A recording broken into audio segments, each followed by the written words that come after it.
Greetings, Battle Brothers. It's me, Aurelia Tempris, Defender of the Golden Throne and servant to the Emperor of Mankind. I hope we're all doing well today, and, well, I could see someone already redeemed, um, this, the First Legion. Left ear only? Oh boy. I have no clue why that is. I recently upgraded my audio, but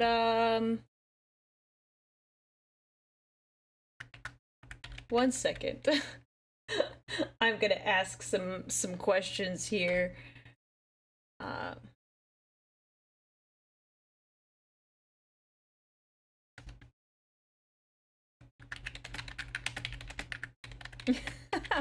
Of course. What are the odds of that?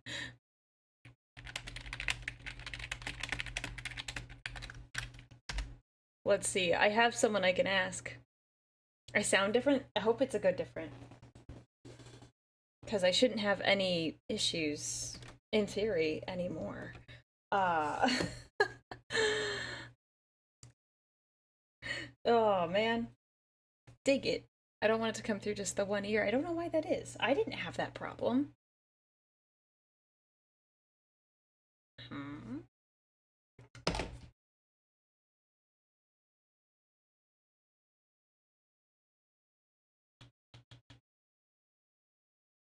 Loose connection? No?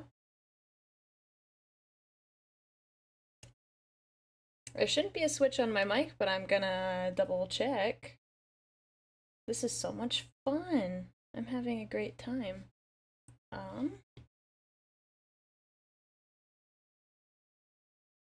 Let me look at my settings.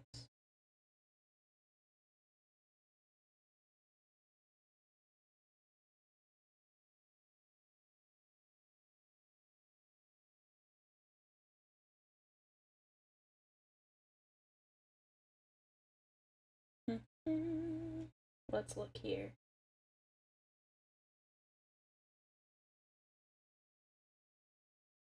It shouldn't only be set to one ear. Excuse me?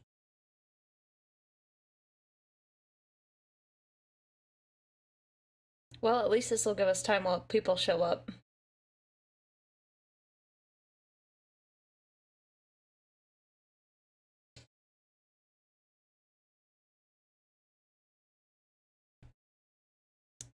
Let's see. That.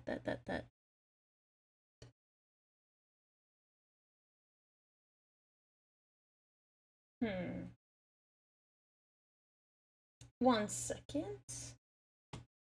I'm gonna...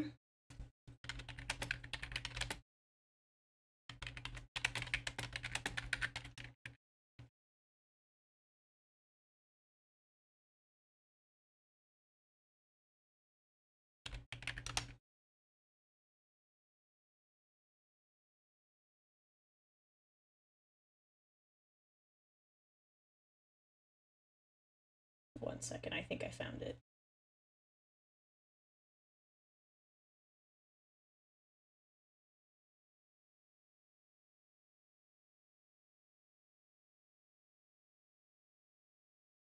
What? Hang on. Properties. Well, that's weird. The thing... Wait. What does it sound like now? Oh, this is so much fun. Does it sound any different? Fixed? Good. Okay. I don't know why, but apparently I had to click a different button.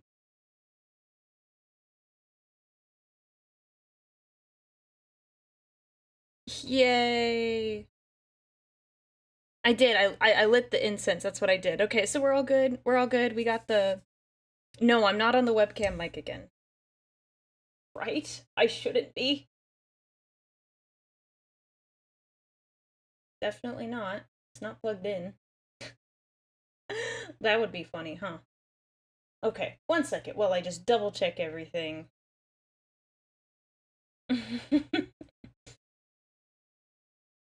Is the same mic that I used last stream and the couple streams before that? Yes. Yes.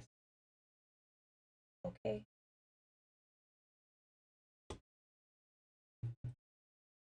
There we go. We're good now. We're good now. This is the wrong one. There we go. Okay. We've got it. We've got it. Yay! There we go. Got it fixed. Thank you everyone for your patience while I deal with the audio problems. Anyways, I hope you're all doing well. Mobius, thank you so much for the gifted subs and for people joining our Legion.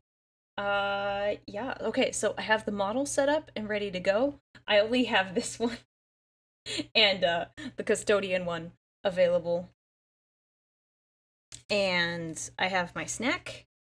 I had to rush around, so I have to eat the snack. Yeah, I'm so glad it's in both ears now. Fantastic. I don't know why it had that problem. Doesn't make sense because it didn't have that problem last time, but whatever. Okay, so most of you have probably already seen this. I had to hold back and not watch this. This is a Warhammer fan animation that came out, actually I think it was like less than a week ago. Yeah, less than a week ago. Looks amazing from what glimpses I've seen of it.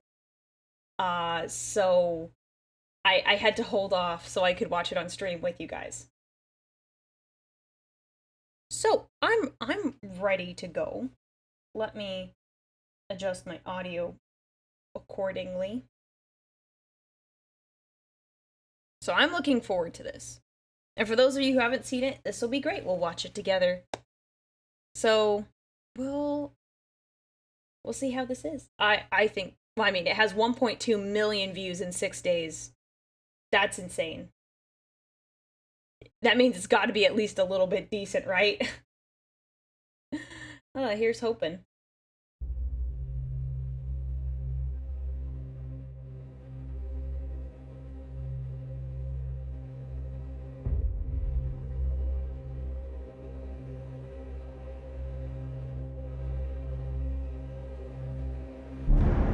It is the 41st millennium. Was that good? Did we like that? Was that good volume? I was thinking about turning on subtitles, but didn't you think I was old? Because I like to watch with subtitles. I don't know why I said Necrons. My brain just I short-circuited there. So, no spoilers, anyone. Just watching this for the first time, so don't spoil anything.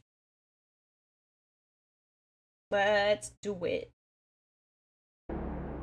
10,000 years ago, the Emperor of Mankind launched the Great Crusade, reconquering the galaxy in humanity's name and establishing his interstellar imperium. Yeah. However, those old days of might and glory are long gone. A civil war broke out between the Emperor and his favorite son, Horus, bringing mankind and the galaxy itself to the brink of destruction. And although the Imperium emerged victorious in the end, the damage it suffered was irreparable. Ever since then, humanity has become stagnant, slowly withering and decaying towards an inevitable end. Sorry, regardless, its power remains considerable. Millions of worlds, trillions of citizens, vast armies and navies, all held together by war. In this dark and distant future, they're nothing but war. Billions of souls hold the line day after day, fighting against the Emperor's enemies, the forces of chaos and their dark gods, the many races of alien invaders, and humanity itself. Every day, millions fall for his eternal glory. One of the most powerful force in the Imperium is the legendary Adeptus Astartes. They made it the very Emperor's beginner-friendly. own angels of death. To the common populace of the Imperium, they are known as the Space Marines.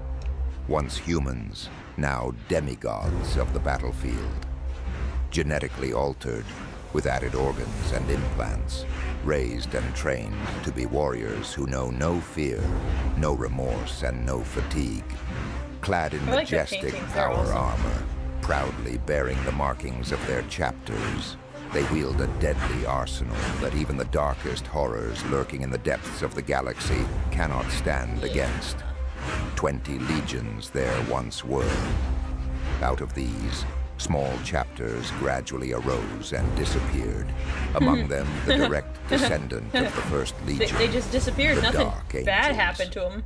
Brave, proud, and unrelenting, they pursue their goals, whatever the cost may be.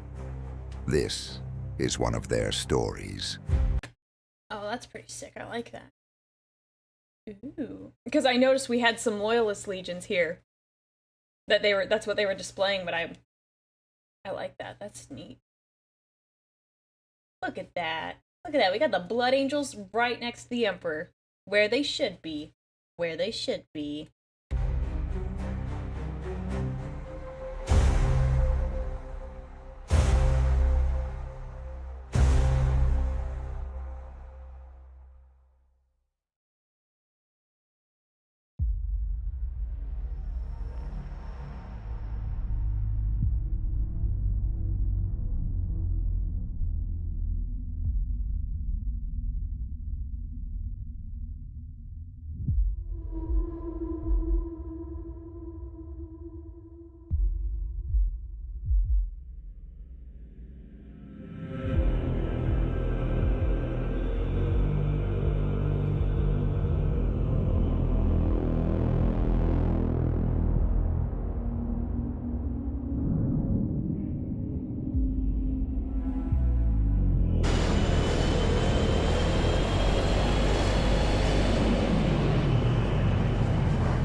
Love the gothic architecture. It's awesome.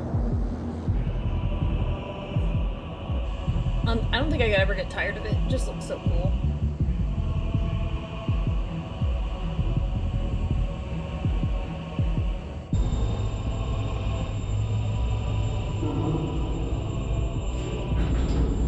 Oh, that's one way to do the light from the masks. That's very intimidating.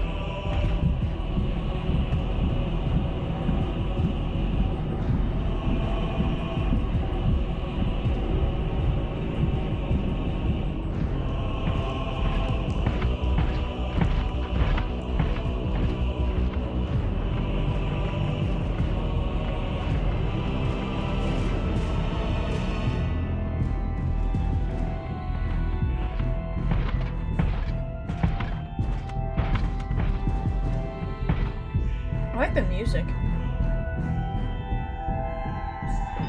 Hi, Steve. Oh, there's two of them. Yay! We are here, Tech Priest.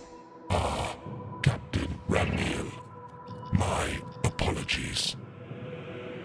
What's it say? I have been running prognostics, and you have arrived 10.5% earlier than expected. Ew, it's the cherub. I hate that. Situation report. Are they truly awakening? Indeed, Captain. The information leading to your arrival was not false. The energy spikes that have been disrupting our networks. Their typical frequencies pulsing through this world's crust. It is most assuredly an awakening.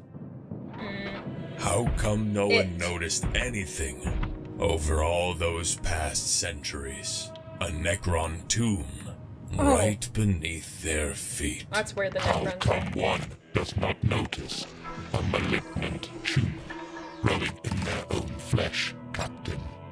Symptoms may occur long after the onset of the disease. But generally, I understand what he's saying. But generally, Necron tomb worlds, like, the complexes beneath the earth aren't small. Doesn't mean they haven't been detected before. There's other... we don't always go digging beneath the surface to look for everything, but they are kind of large. Oh. This cherub, I just looked at it. It's like, it's only got its legs hanging out. It's like everything else is like mummified. That's horrible. I hate that. Like, I hate cherubs. And like, but that's worse. Like, I would see the legs swinging and I would get like freaked out. Because I would think someone is there. Ugh. How large is the dynasty? Unknown at this point. However, by the grace of the Omnissiah, we have arrived in time. Awakening protocols are long and complicated, and this one is still in its early stages. Ah, it's a relief at least. They are yet vulnerable, Captain. Our sensors have picked up signs of battle during our descent. I love his helmet. The Imperial might seems to be on the move. Indeed. Local Astra Militarum units have assumed defensive positions, and the Aeronautica Imperialis has been carrying out preventive strikes in the enemy rear. However, several regions are already beyond our reach, and our forces are slowly losing more ground, despite their best efforts. We must stop this cancer in its tracks, or face the inevitable. Just tell us where you need me and my brother's priest. The Yeah. Emperor will take care of the rest. He's ready to As go. I have said, Marine, we need to stop the growth from spreading. A surgical cut performed at the right place, at the right time. And we are to be your scalpel. Is there a better tool for this operation other than the Emperor's own angels of death? I thought he was Great. gonna say. I thought he was gonna say like, is there someone else? Is there someone else we could call? That's what it seemed like for a moment. Anyways. Astartes.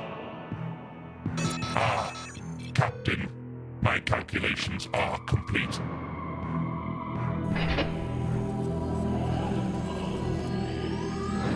I like how for the Mechanicus you could just make a device with like cables and lights and you're like, yes, that is a thing. You don't have to know what it is, it just does something cool, you just know it.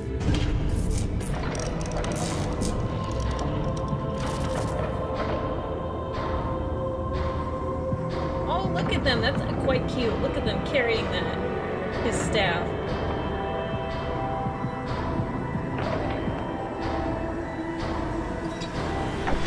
That was quite adorable. I love that. I am listening. Awakenings come in several stages, as have been documented before. We find ourselves in a race against time. Reinforcements and pre-prepared defensive positions will be necessary. It will not be easy. But all is not yet lost. These pylons are the main means of transfer from the tombs to the surface. A quick and effective route, and an abominable tech heresy, of course. It might seem the pylons are easy targets, but their protective fields and firepower Ew. make them the very opposite of that. However, I have been able to perform thorough scans over the past several days to see how the energy flows converge into nodes. And I have Okay. found a particularly large one. Deep underground, I assume. Indeed, yet still reachable. What Oh, would so we the- gain from destroying it? I didn't realize the chair Time. pulled his speaker. The That's horrible. pylons will be weakened, making strikes against them 85. And you know he chose that on purpose. Because he could have just connected it to like a little hook that could have held the speaker. But no, had to have something semi-living hold it. Ew. to 92% more effective. The enemy's progress will be hindered, and there is a 12.3% chance of starting a chain reaction, which could spread to other energy nodes. This could delay, or even halt the awakening protocols. Very well. So, what is the catch, priest? The success probability is 22.2315%. I have faced worse odds. And this fact has been reflected in my calculations, Marine. You considered that too. Your track record considered that your too. Very best. Are your men ready for such a task? My brothers are sharper than a blade, priest. I will give you the courtesy of not doubting your calculations. You may return the favor by not doubting me and my brothers. Oh, that scares me. That worries If possible, me. your team should include a brother who communes with machine spirits. His experience will be invaluable when activating and delivering the nuclear warhead. Oh. One of You look your sick. Thunderhawks would be the most effective mode of transportation. It will increase the chance of a successful insertion by 32%. Very well. The flight path crosses several locations with enemy forward positions. They know what they are protecting, Captain. Instruct your pilot to be prepared for evasive maneuvers, which he will be most assuredly fired upon. Several diversions will be created while you are en route. I will say. Success chance, 35.8%. I will say I am a huge fan of the Dark Angels and that beautiful green color they have on their armor. Absolutely gorgeous. It's so pretty. And it looks really good in this so far. And now, the critical point, Captain. Your machine must pierce through the upper layers of the crust in order to gain access So you have to the tomb containing the node. crash land. By his Yikes. grace, the bedrock in this area has eroded over the past millennia, and underground water currents have created a cavernous network which can be navigated. Daring. Correction, Captain. Foolish. However, success is possible.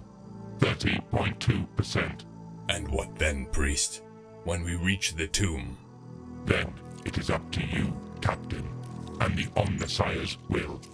Find the node. Destroy it. By the cog. Who knows what awaits you in that forsaken place? Revenge. Oh, yes. Getting right to it.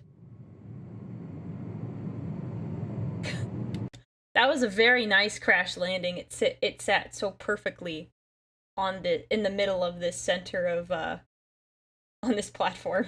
Very very nice crash land.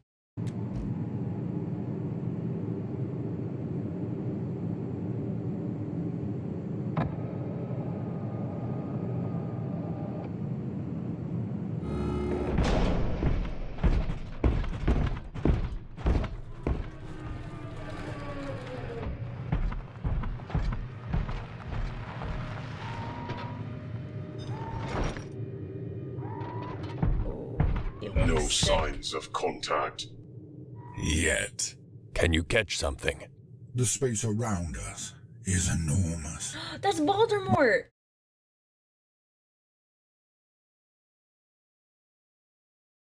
That's Baldermort! Oh my gosh. I'd know that voice anywhere. That's amazing. I didn't know he was in this.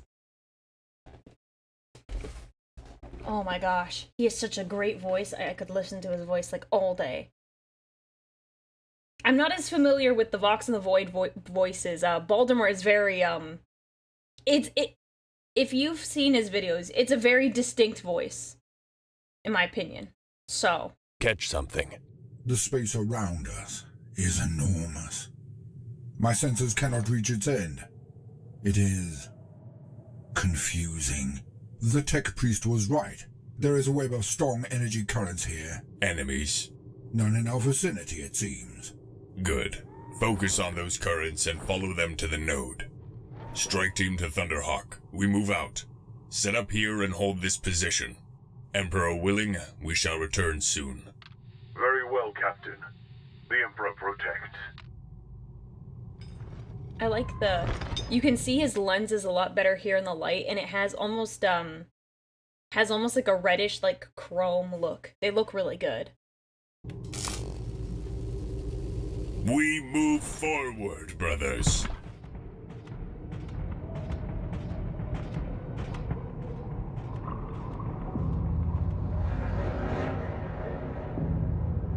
Oh yeah. Now do we place bets on they live? Like, is this I think this will be a successful mission. And I think the leader with the helmet, and the tech marine are gonna die. Yeah.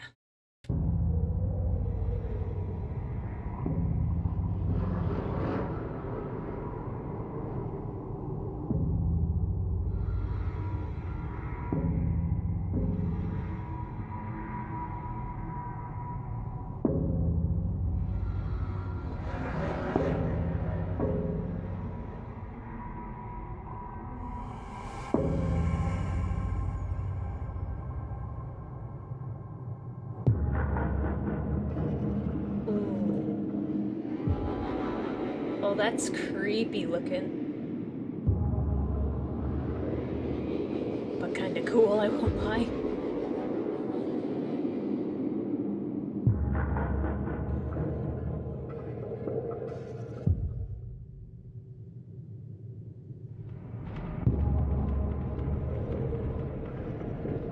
Ugh. I just don't like servitors, they kinda weird me out.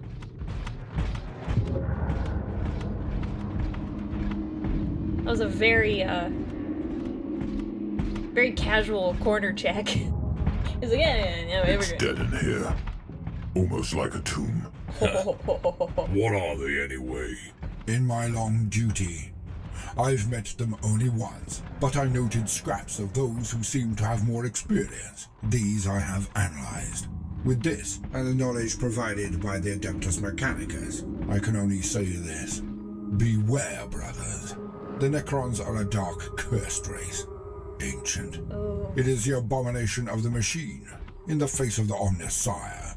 The past of their empire is not exactly known to anyone. Empire? Oh yes, brother. Indications are that eons ago, the Necrons ruled vast swathes of our galaxy. Sounds almost like a fairy tale to me. Can they be killed? Everything can most likely be killed. Although their shells are preserved, despite millions of years in hibernation, they are not immortal. And what awakens them? I have no data on that answer. And I thought you knew everything, Brother Glorial. Okay. Let's say, almost everything.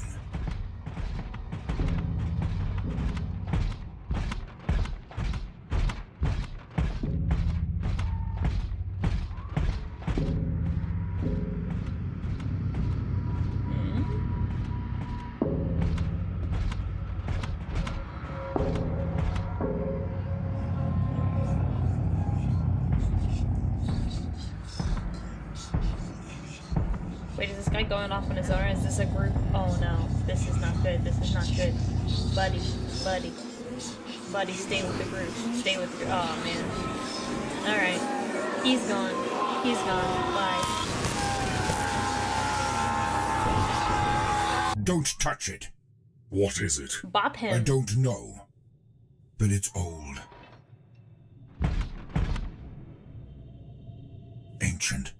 And something tells me that it wants to be awakened. Roll credits.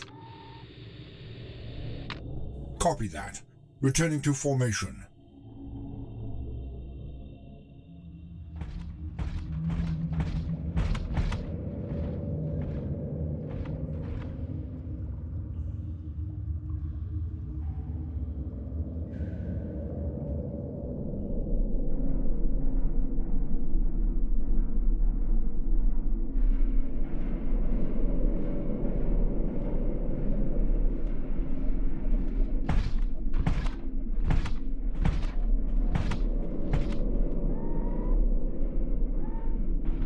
I like the detail of adding the purity seal.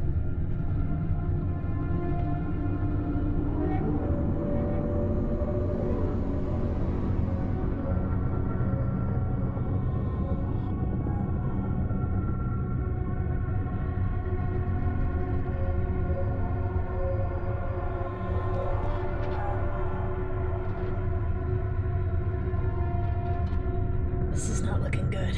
I think I need a bigger bolter. You're not wrong, my guy. Let's just hope we can blow it up well enough to destroy all of these.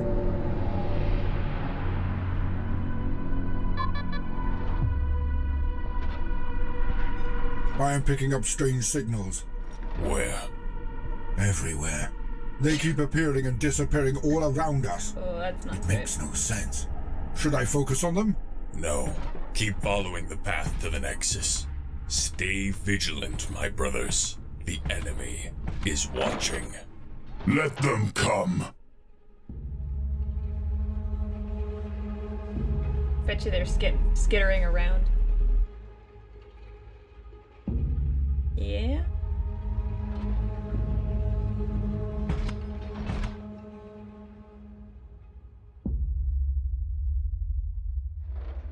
Oh. Bye, brother. Man, so quiet. Contact!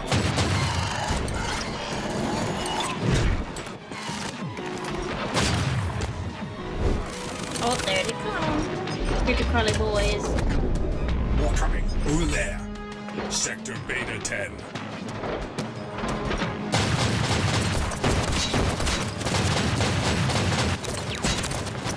Alpha 4. For the Lion, brothers!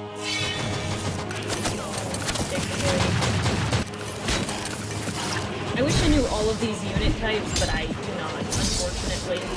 Maybe one day. Maybe one day.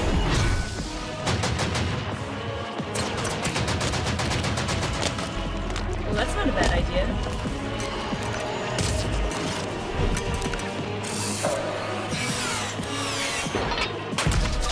Yes, get 'em!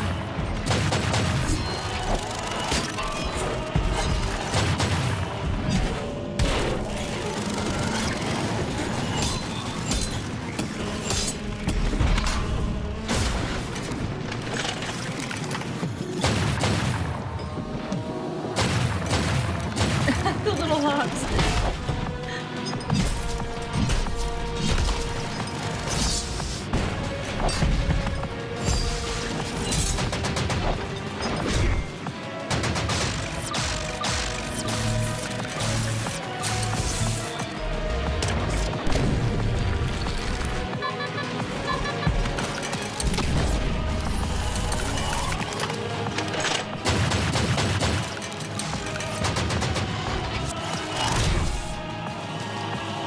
You'll be here forever if you're fighting Necrons.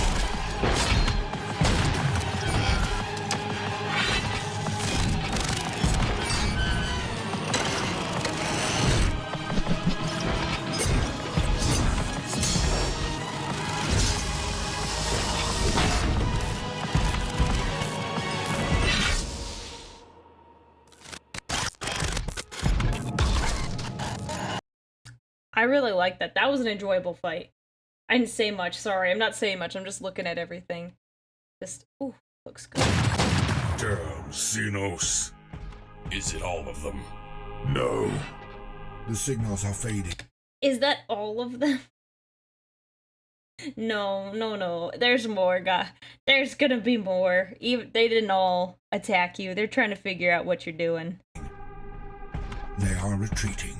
Very well. They're gonna come get We you push later. forward. Don't you worry. Move.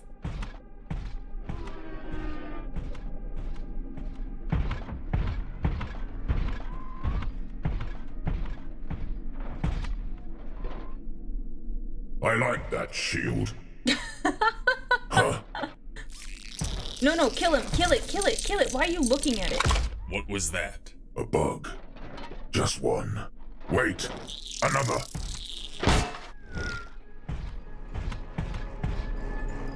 That is not good. Run! What? There are always more. Yes. Move quickly! Yes. Running from a few bugs. Are you out of your mind? Hang on 1 second. Why are we having a time? We will crush them. This is a fight we can't win. No.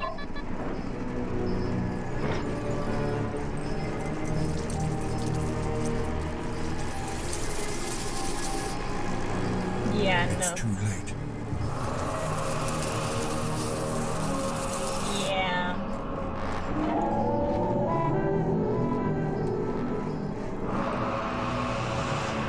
You host voice. Yeah, your host. Your host.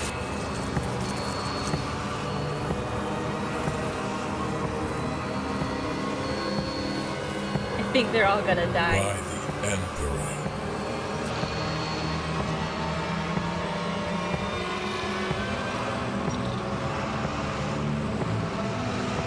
Move. Hey, don't stand there. You should keep moving. They're gonna get you anyways, but you might as well make it a little harder.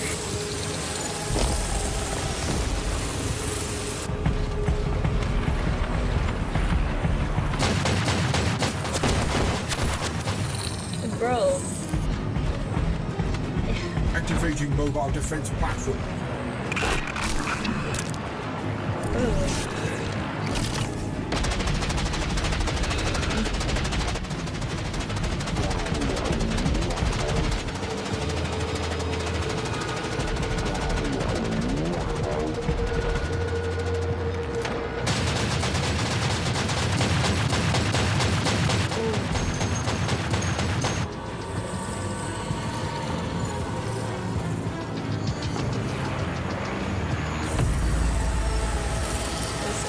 This is no bueno. This is bad.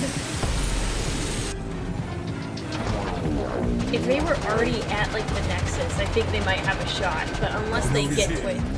Oh, okay. Unless, yeah, this is the only way. If they are able to blow it up, then they can destroy all of the little scarabs. Okay, you know, that worked out then. At least they were really close when it happened.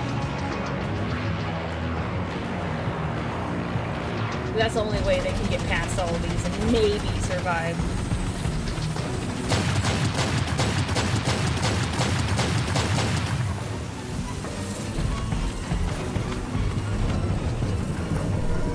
This is a trap. Apparently. But it may also be our salvation. He's got a lot of optimism. I don't really have a lot of optimism Set for up the them. warhead, brother. Guard the entrance.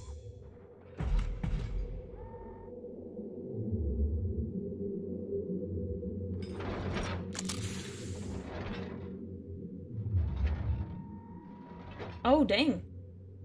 I was expecting him to take his helmet off. Strike team to Thunderhawk. Do you hear me? Strike team to Thunderhawk. Come in. Thunderhawk to strike team. The box is all scrambled. He totally gives me, like, Knight of the Realm vibes. It was a good choice. Good choice. He definitely, yeah, he definitely gives me... Gives me the Knight vibes. What is your status, Captain? We are sitting on several megatons of Imperial fury. Surrounded and unable to move. Do you need reinforcements, Captain? I can send the brothers to aid you. No. You will hold your position as ordered. I need you to relay a message to the cruiser. Understood? I will try to circumvent the jamming. You may speak now. Captain Remiel to the Lion's Claw. We are at the node. The secondary objective has been achieved. The primary objective is unreachable at this point. We are at an impasse. Stand by for further updates. Glory to the Lion. Remiel out. I do not like this. I would rather face the enemy instead of blindly pressing a detonator. Do I not agree, worry, man. brother. You will get your share of fighting before this is over. It is ready, Captain. But I must confess, I am puzzled. Logic dictates that destroying the node must be our primary objective. And yet, your words suggest that. Yeah, Captain, I did not that mean to. too. It does not matter. The enemy has trapped us here. Think I was gonna say, you definitely,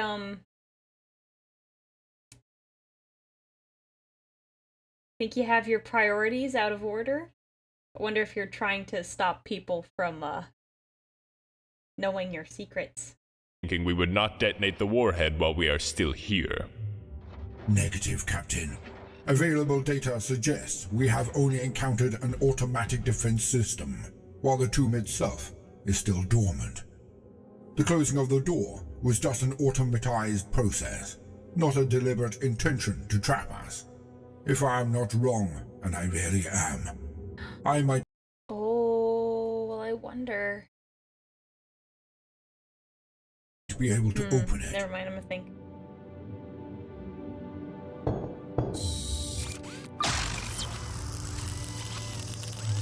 That's impressive.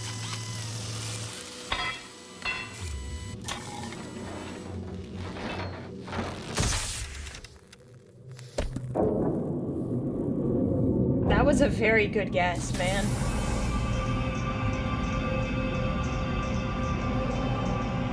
Yeah.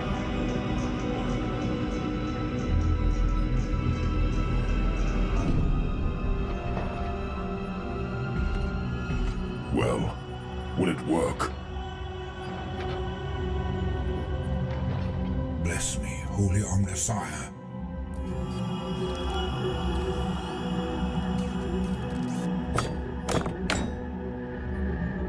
Bless me. Holy Omnisire. Oh, that's not good. This is Oh, incredible. don't look at it for The too long. technology is ancient and yet incredible. Heresy. Be ready, my brothers. Wait! Are you inside? Inside their system? Yes, Captain. Um, It is so he's getting all cold. fidgety. No machine spirit. Ooh. An endless sea of information. Every second is agony, Captain. Lion's courage, brother. This information, what is it about? Everything, Captain. Yeah, no. They have been monitoring the planet and the surrounding void. Millennia of continuous data. The surface, the weather, the climate, the orbit, the warp anomalies. That's it. Secure this data, brother. Download it. What? What? The data. We need it. It might be invaluable for... Do the Necrons know about the Fallen? If so, they must die immediately. the Imperium. Captain, that would be against every code and creed. I cannot. That is an order, Tech Marine. I will take full responsibility. I don't and think- these brothers are my witnesses. I don't think the Inquisition will see it that way if they ever talk to you about this. Data, Tech Marine. Secure and download every piece of information for the past 10,000 Do you know how years. long that's gonna now. take? You know how long that's gonna take, man?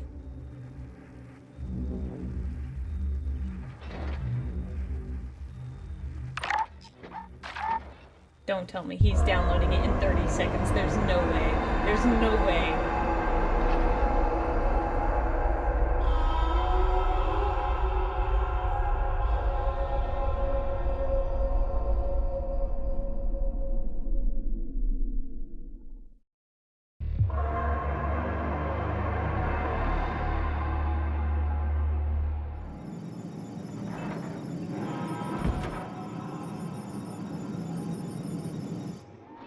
Boys, it's not looking good for you. This was not my order, Gloriel. It's not me. The system is reacting to my presence, surrounding me. The pressure, Captain. Do you really need all this data, man?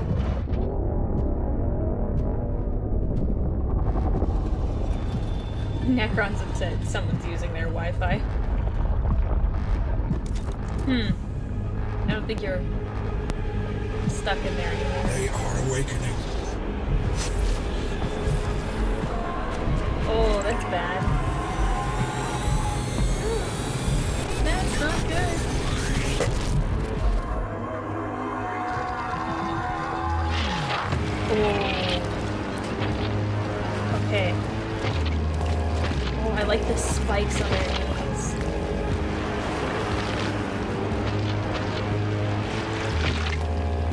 Protect Brother Gloriel while he Okay, is working. that's kind of sick.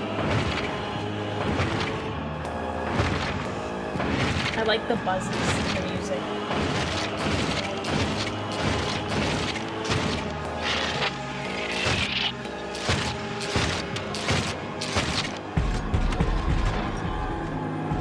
Fire.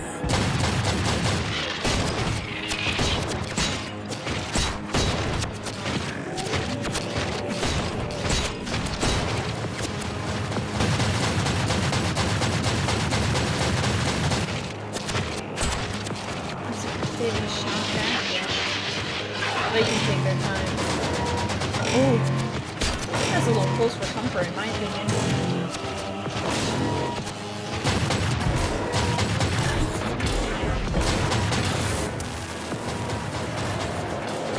That's not foreshadowing. I don't know what is.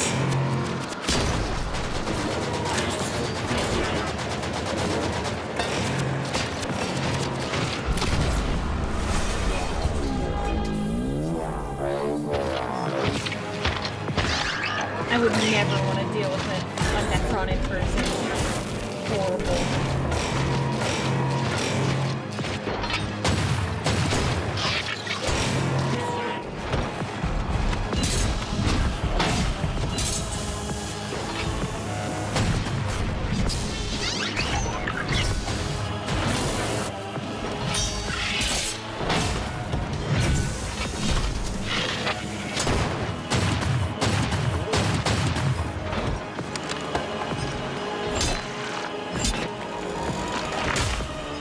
Get him.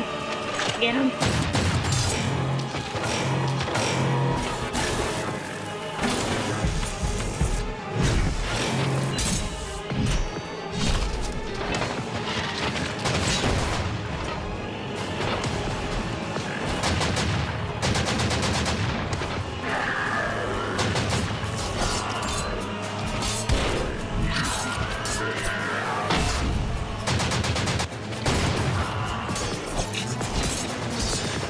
The Necrons must have been really, really sleepy because they're coming up a little slower than I would anticipate. Like, there's a lot of them, but they don't seem to have a lot of vigor in their attacks, so, you know, it's right after their nap. I'm definitely like that, too. As long as it takes, stand fast! Never forget! Never forgive! Hush.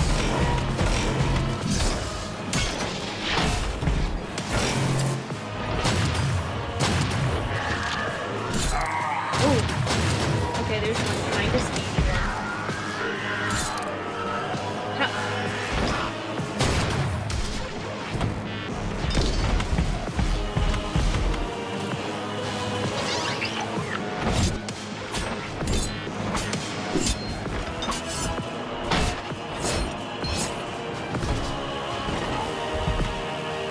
Rise up, brother! No!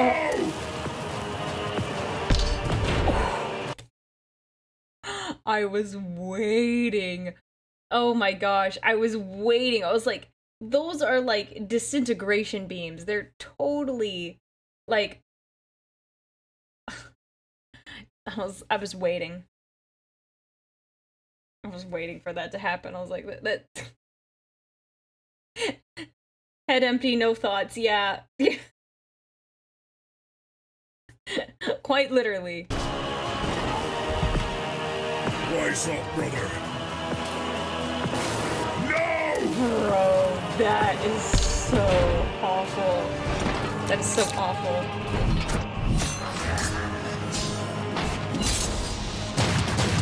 Fight harder! Oh. Ah! Ooh. Yeah. Yeah. Can you still fight? Only in death! His does blood is duty looking end. weird. What the heck? Oh, there we go. It's just, it was like skin at the end of it. Oh.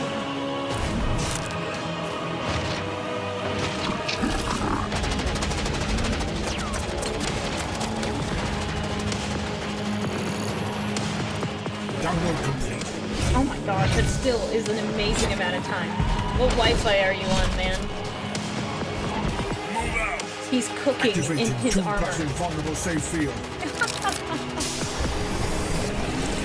Okay.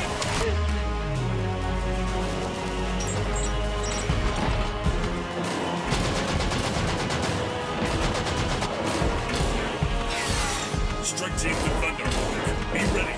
We're en route. Send a message to the Lion Squad. Primary objective achieved.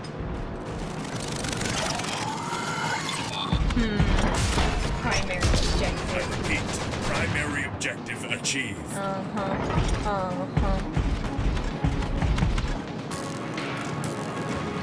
tech marines, like, this is real sus.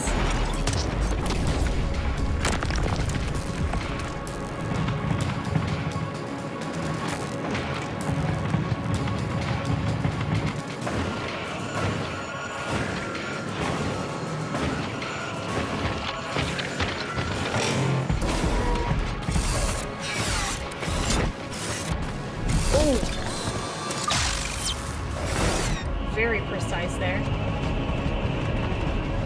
I feel like more people should be dead.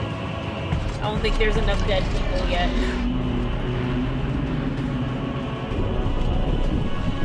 Oh good, oh good, I'm glad that this is only solidifying my take.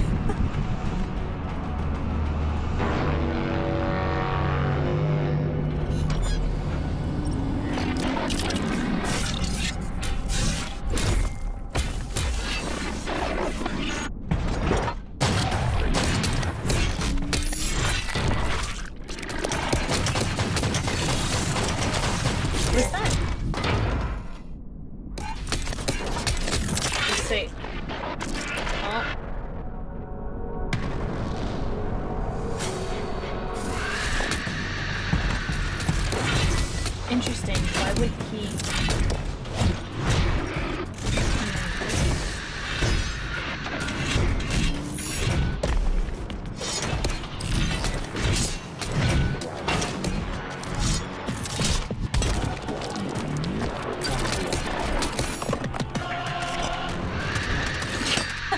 When all else fails, throw rocks, hit sand.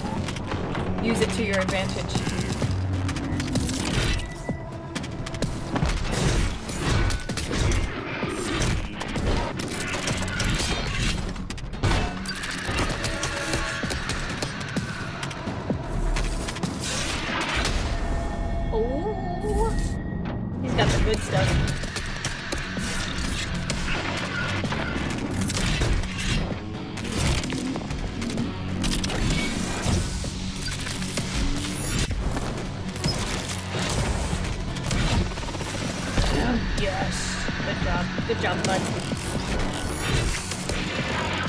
Man, those are really powerful arms.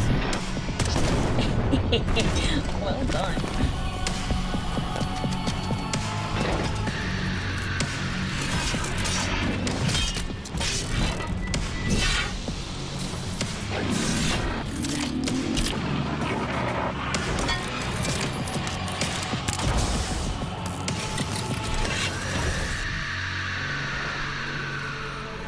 That scream is just so weird. Oh yeah, he's not doing too good. I'm surprised the Necron didn't go for the kill earlier instead of just... Brother, can you hear me?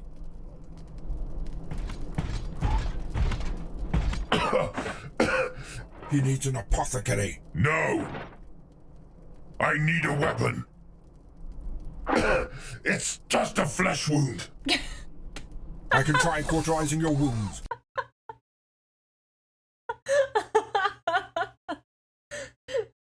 It is but a mere flesh wound.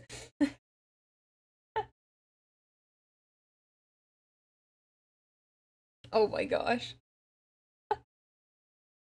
Just help me stand up already.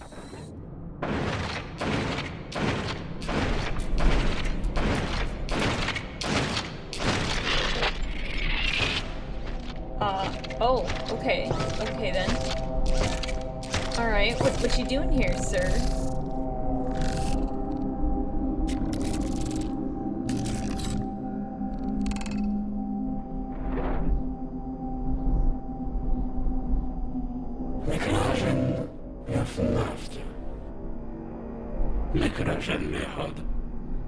Oh, that's kind of cool.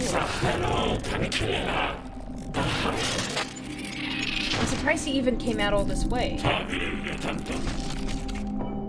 He has our data. Yeah, I'm surprised he even came out. That doesn't make sense. Now. I will hold them.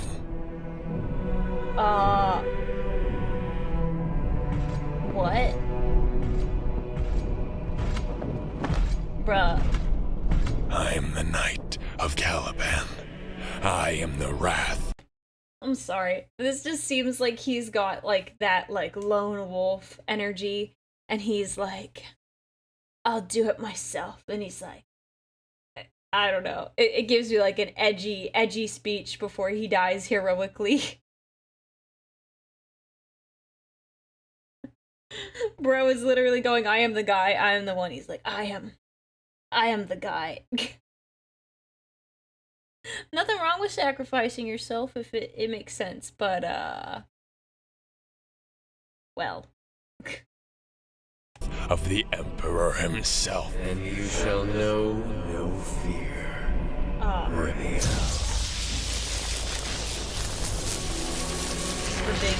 The big concern butt. Hang on, I'm sorry.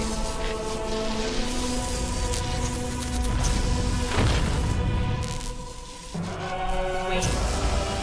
What? I'm sorry. Hang on. The who the why?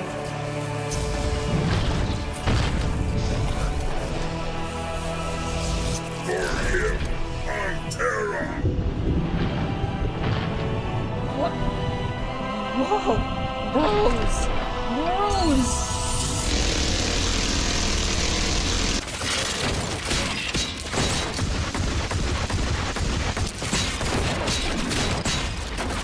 Bro, they brought out the big guns, like, quite literally. Wasn't expecting to see Deathwing here.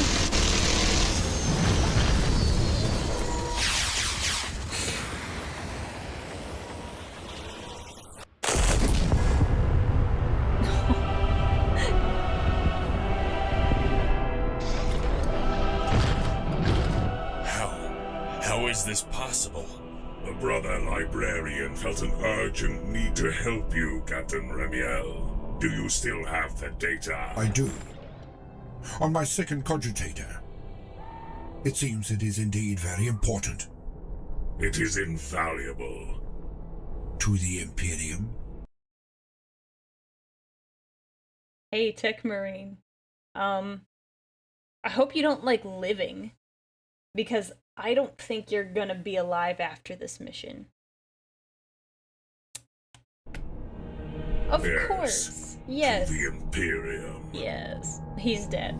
Get Man your is dead. teammen back to the Thunderhawk. We will cover your move. Brothers of Deathwing, let's show our enemies the meaning of the fury of the fence. Boy.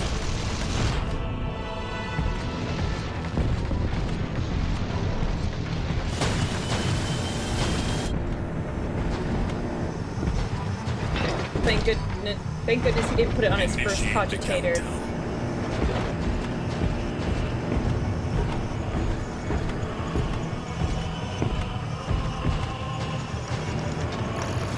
I love it. These three guys just holding everyone back. T-minus 60 seconds. Get us out of this town.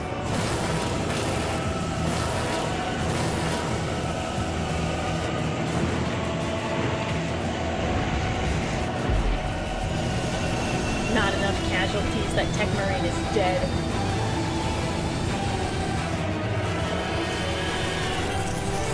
Don't worry, they can like his memory drive. Yeah, they're not gonna take any chances.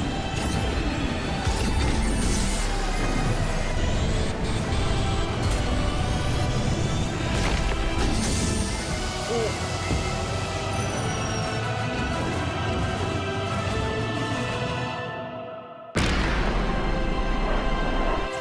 Incredible. T-minus 5, 4, 3, 2, 1. Good job, boys. Good job, boys.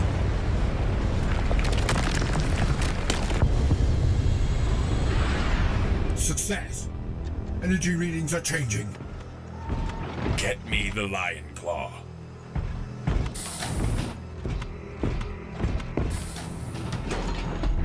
We're gonna have to kill that guy.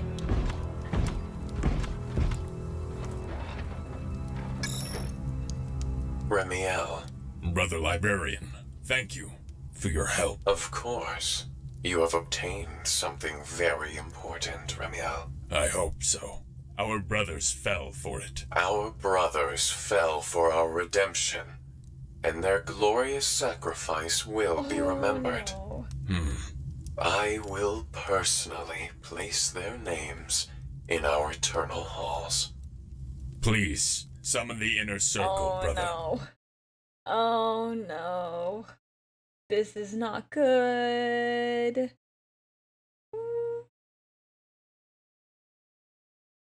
This is not good. This is another step in our path. It really is, Remiel.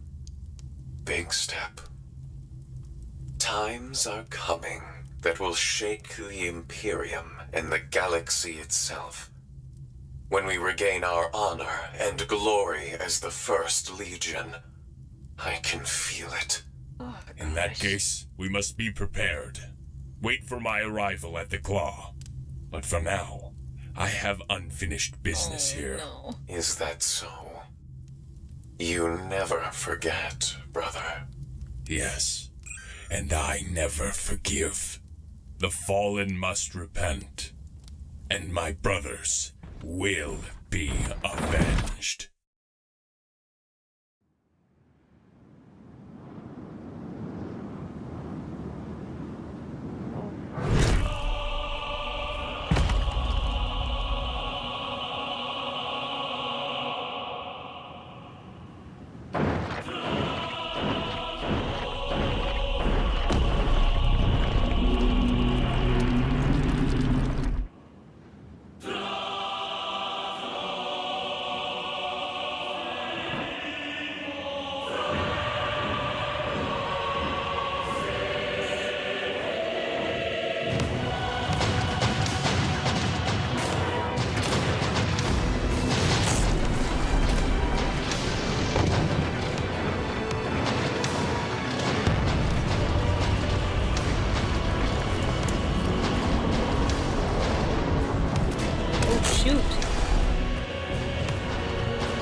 He got his hammer upgraded.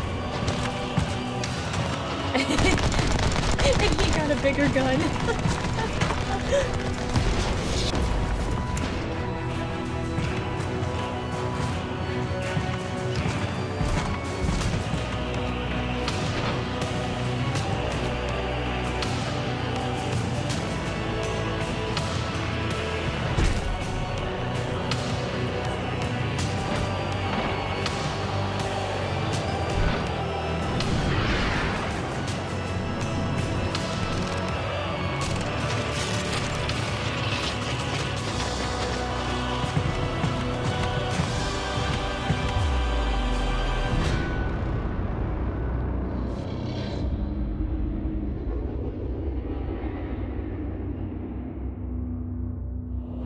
I have questions.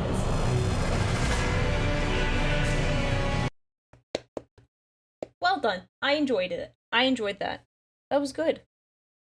I have questions because obviously the explosion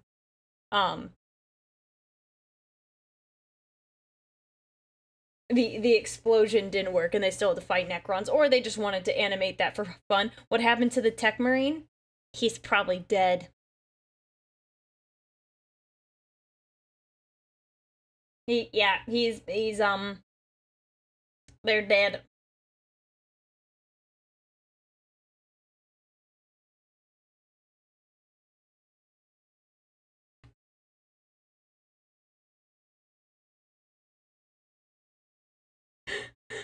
So, this was good though. Let's see. I liked it. Now I have to figure out, because this was only 50 minutes, so I had to figure out what we were going to watch today. But this was pretty good. I really liked it. Makes sense why it has so many views.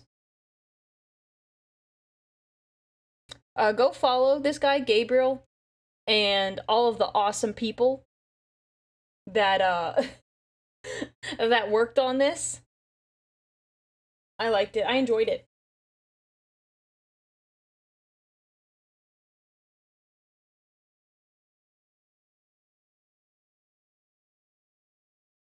Pilot, thank you for the super chat. And your first super chat. The sound design is so good. Any plan for more Vox and Void reactions in the future? Descent of the Angel or some Lamenter stories? Actually, thank you for reminding me. You're awesome. I wanted to listen to Descent of the Angel. Someone recommended it to me. We're gonna watch it. Yes! Yes! This is what we're gonna watch. I'm gonna change the title of stream. Thank you.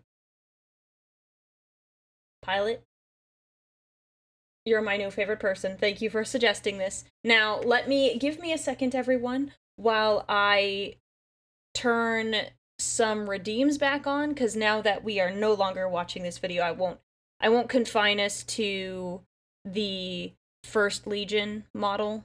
I'll let us pick some others out. I still need to do some programming there, but I'm going to turn some of the redeems back on. So give me a second while I do that.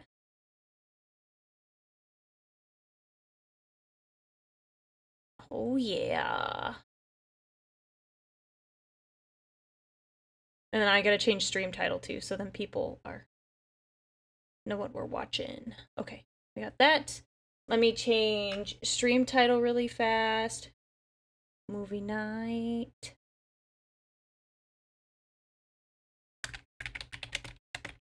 Descent of the Angel. My favorite Primarch.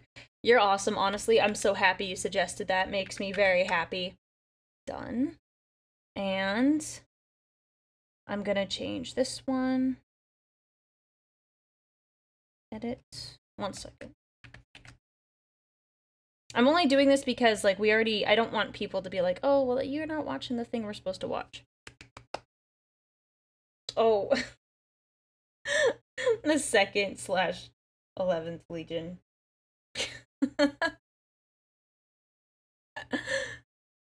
Oh, I still gotta program this so it looks right.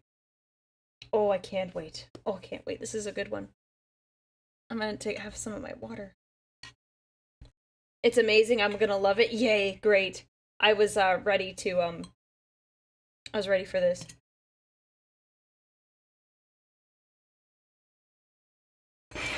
Okay.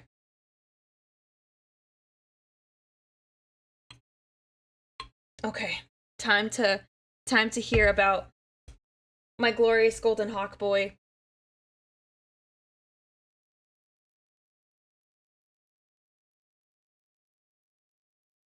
Oh yeah, for clarification, that was the whole movie. It was 50 minutes, but like 50 minutes for a whole animation like that is no small task. Other ones that I've seen have been shorter, so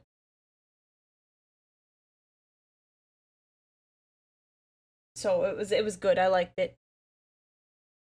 Wolfwood, thank you so much for the super chat. How about also watching Angels of Death Origins? I'll have to write that down.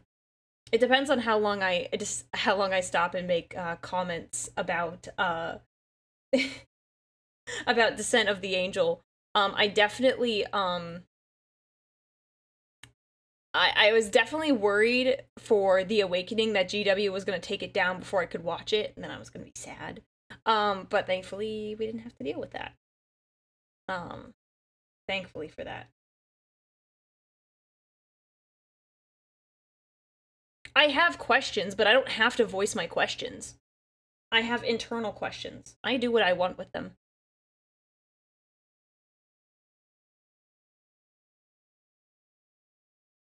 All right. And of course, I want to talk about Sanguinius. I'm going to talk about Sanguinius. I'm going to... Yeah.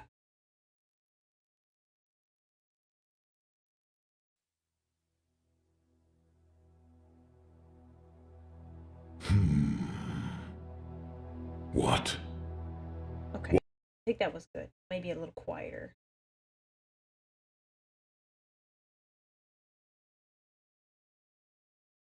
There we go. Okay. Ready? What is this? It's so dark. I can't see. I can't move. This is strange. There is pain. There are voices calling my name. Voices that are chanting my name. Why? What is this?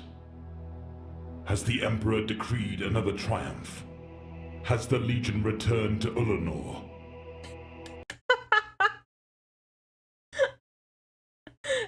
The caption is, it's wrong. Has the Legion returned to Illinois? Very, very different from Ulanor, by the way.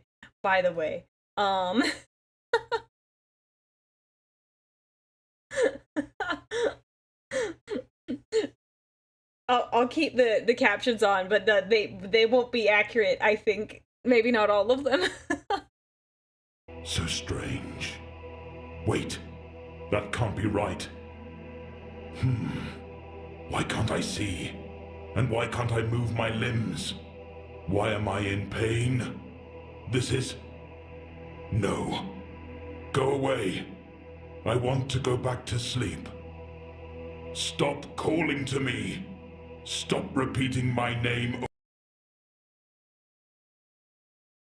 This sounds like it could be like a dreadnought, but I'm not confident. Over and over as if I need constant reminding. I'm not that old. I can still remember my own damn name. So cease with your infernal dronings. I want to go back to sleep. Be silent, all of you. Leave me alone. I am tired. I am going to go back to sleep. Honestly, that's me. Oh, you bastards! You whoresons! That hurt. How dare you? How dare you treat me in such an irreverent manner? Have you no respect at all? Just because I've been interred does not mean I will allow you to. Ah, finally, I can see. Optic feeds are online. Good. Now then, you, Brother Tech Marine, get up off your knees and report. I ought to trample what remains of your flesh into the dust for this insult. But I will stay my wrath if war is at hand. Is there war, brother? Has the time come for me to stride into battle once more? Do hordes of base traitors dare to threaten the Emperor's realm? Is Terra again under siege? I swear I will destroy them all. Yes, I will rip their treasonous hearts from their chest. I will tear open their throats and drain their veins dry. Tell me this is why you forced me so cruelly from my sleep. It has been so long since I last dealt out death and judgment upon the foes of mankind. Too long, brother. Tell me war is at hand. Tell me I've been awakened, so that I might wield bolter and blade in the vanguard of our father's blood-red host, as I once did in millennium past. Oh, why can't I move? And why haven't my weapon systems been activated yet? Grok's dung. How can I fight in this state? Is there war, brother? Is there a reason why you have... Oh, wait. Wait. Let me think. Wait. I'm starting to remember now. Yes. Forgive me a moment's confusion, venerable master of the Forge. I should know better than to order you or your brethren about. I mean no disrespect towards your rank. He took a complete 180 once he's like, oh, let me speak to the manager, and then he's like, oh, I'm sorry, you are the manager. I'm so sorry. I really should not have said that. My apologies. Just give this weary warrior some time to marshal his thoughts, will you? Wow. Yes.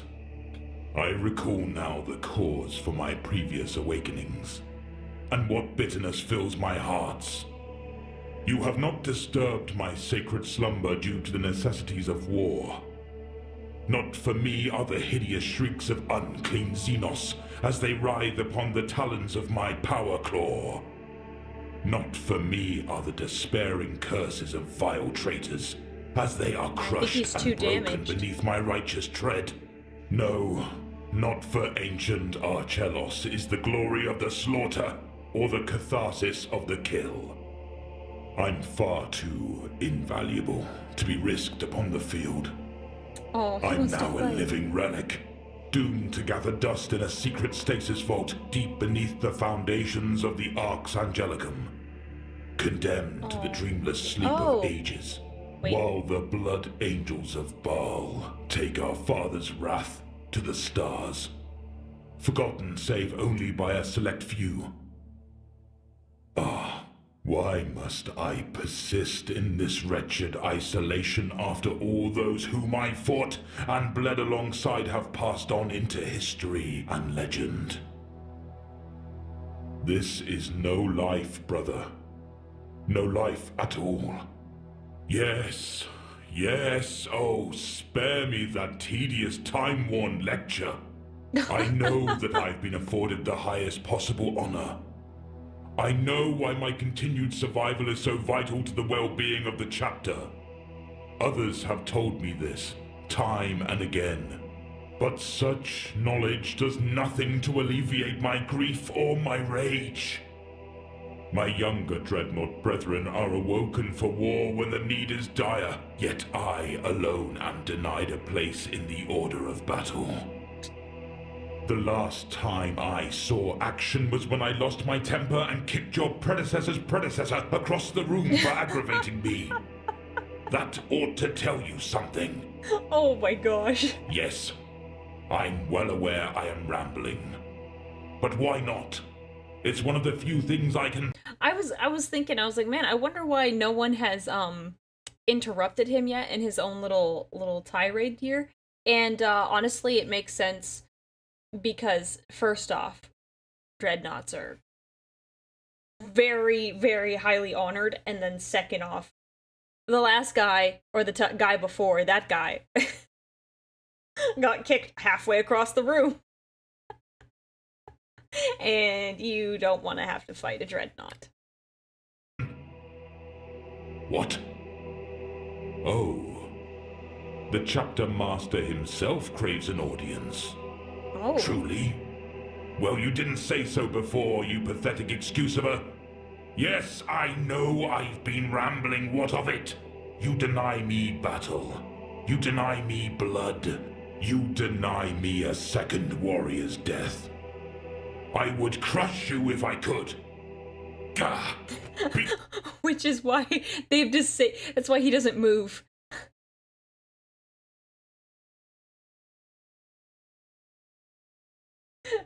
So they basically stopped him from moving because he's hurt people in the past. They're like, it's like putting a straitjacket on him. Yikes. Gone. Go. Send in the chapter master. He probably just wants me to advise him on some complex strategy or another. That's all they ever desire of ancient Archelos now.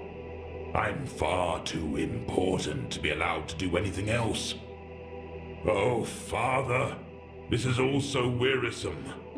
I should have died fighting on the walls of the Imperial Palace like all those worthy legionaries of old. This is no life. No true life at all. Emperor, forgive me. I want to go back to sleep. Aww. Yeah. Ah. Chapter Master, you've come at last. No, stop. You have no reason to kneel before me. You are still my liege, regardless of the great gulf of time that lies between us. It is I who should be kneeling, but I can't move anything. Those thrice damned tech priests refuse to complete my sarcophagus's awakening rites. Forgive me, my lord, but I do not recall your name. So many chapter masters have come and gone since Ralderon's time, and their names have all blurred together in my memory. Perhaps if you removed that golden death mask obscuring your face, I might be able to... Oh, no, no, no. No, no, no, that's Dante. I wondered if it was going to be him. Ah, that's better. I remember you now. Oh, shoot! Yes. He took it off. You are Lord Commander Dante. The whole room must have been cleared out then. It just must be the two of them. You first came to me not long after your inauguration, as is tradition, when the secret of my existence was revealed to you. I see the passing years haven't been kind to you, brother. You look tired, if I may say so. Oh, yeah. Well, I supposed you've come all the way down here for a bit of sound tactical advice from an old veteran, eh? Either some monumental campaign is at hand, or else a catastrophic disaster has befallen the chapter, and you desire my opinion on the matter. I wonder if this is Devastation of So Ball. be it. What troubles you, Lord Dante? Even in death I still serve. How might ancient Archelos aid you?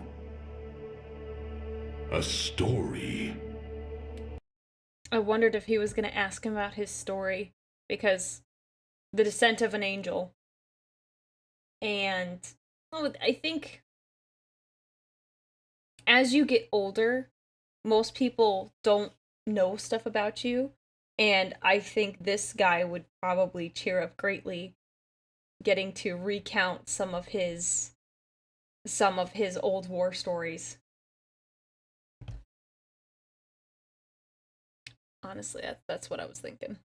You want me to tell you a story?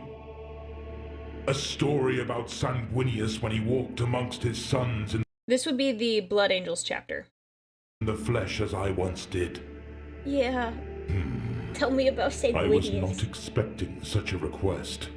Your predecessors never asked me for accounts of the 30th millennium, and I always assumed it was because their hearts could not bear the burden of such tales, or that my recollections would only serve to intensify their grief and further inflame their rage. Yet, I will indulge you, Lord Dante, for I sense the weight of our father's legacy lies heavily upon your shoulders, and in your face I can detect an echo of his spirit and nobility. You are strong-willed enough, I deem, to be entrusted with a first-hand account of Sanguinius, though I must choose what to tell you with care, for the inescapable horror of his death has far eclipsed the deeds of his life, and those deeds were many and glorious. Ah, I know. I will speak of an earlier time during the Great Crusade, far removed from the black specter of heresy and betrayal that still torments us even to this day. A time when the Emperor himself led the legions across the stars and the sons of his primarchs numbered in their hundreds of thousands. And a time when the Blood Angels went by a far less noble and exalted name.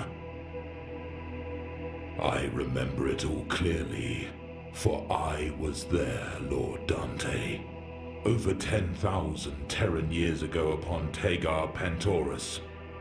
Yes, I was there, the day the angel descended.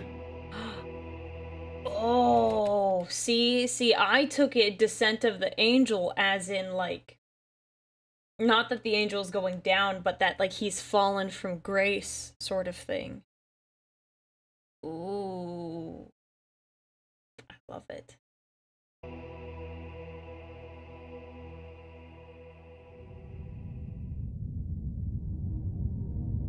Tagar Pentorus, fifth planet of the Tagar system, a world of perpetual storms and tempestuous weather. and a home to countless petty kingdoms and enclaves of degenerate abhumans and their hordes of bestial warrior thralls. Every inhabitable planet and moon of that entire system was utterly infested with the loathsome abominations, and such was the extent of the purge required to cleanse those worlds of their filth, that the full might of an Astartes legion had been brought to bear in order to drown all of Tagar in their unworthy blood. To say that my brethren and I were eagerly anticipating this full-scale campaign of extermination would be a crippling understatement. Oh, yeah. We were all but howling for its commencement by the time the strike cruisers carrying the last straggling companies finally translated in system. They were pretty It monstrous. had taken 2 years and 4 solar months for each disparate and isolated band of the 9th Legion to be located and recalled from various distant war zones all across the galaxy. Many frontline combatants had been ordered, often with threats of severe reprimand, to withdraw from active battle engagements, forcing these legionaries to leave their mission objectives unfulfilled and their campaigns uncompleted.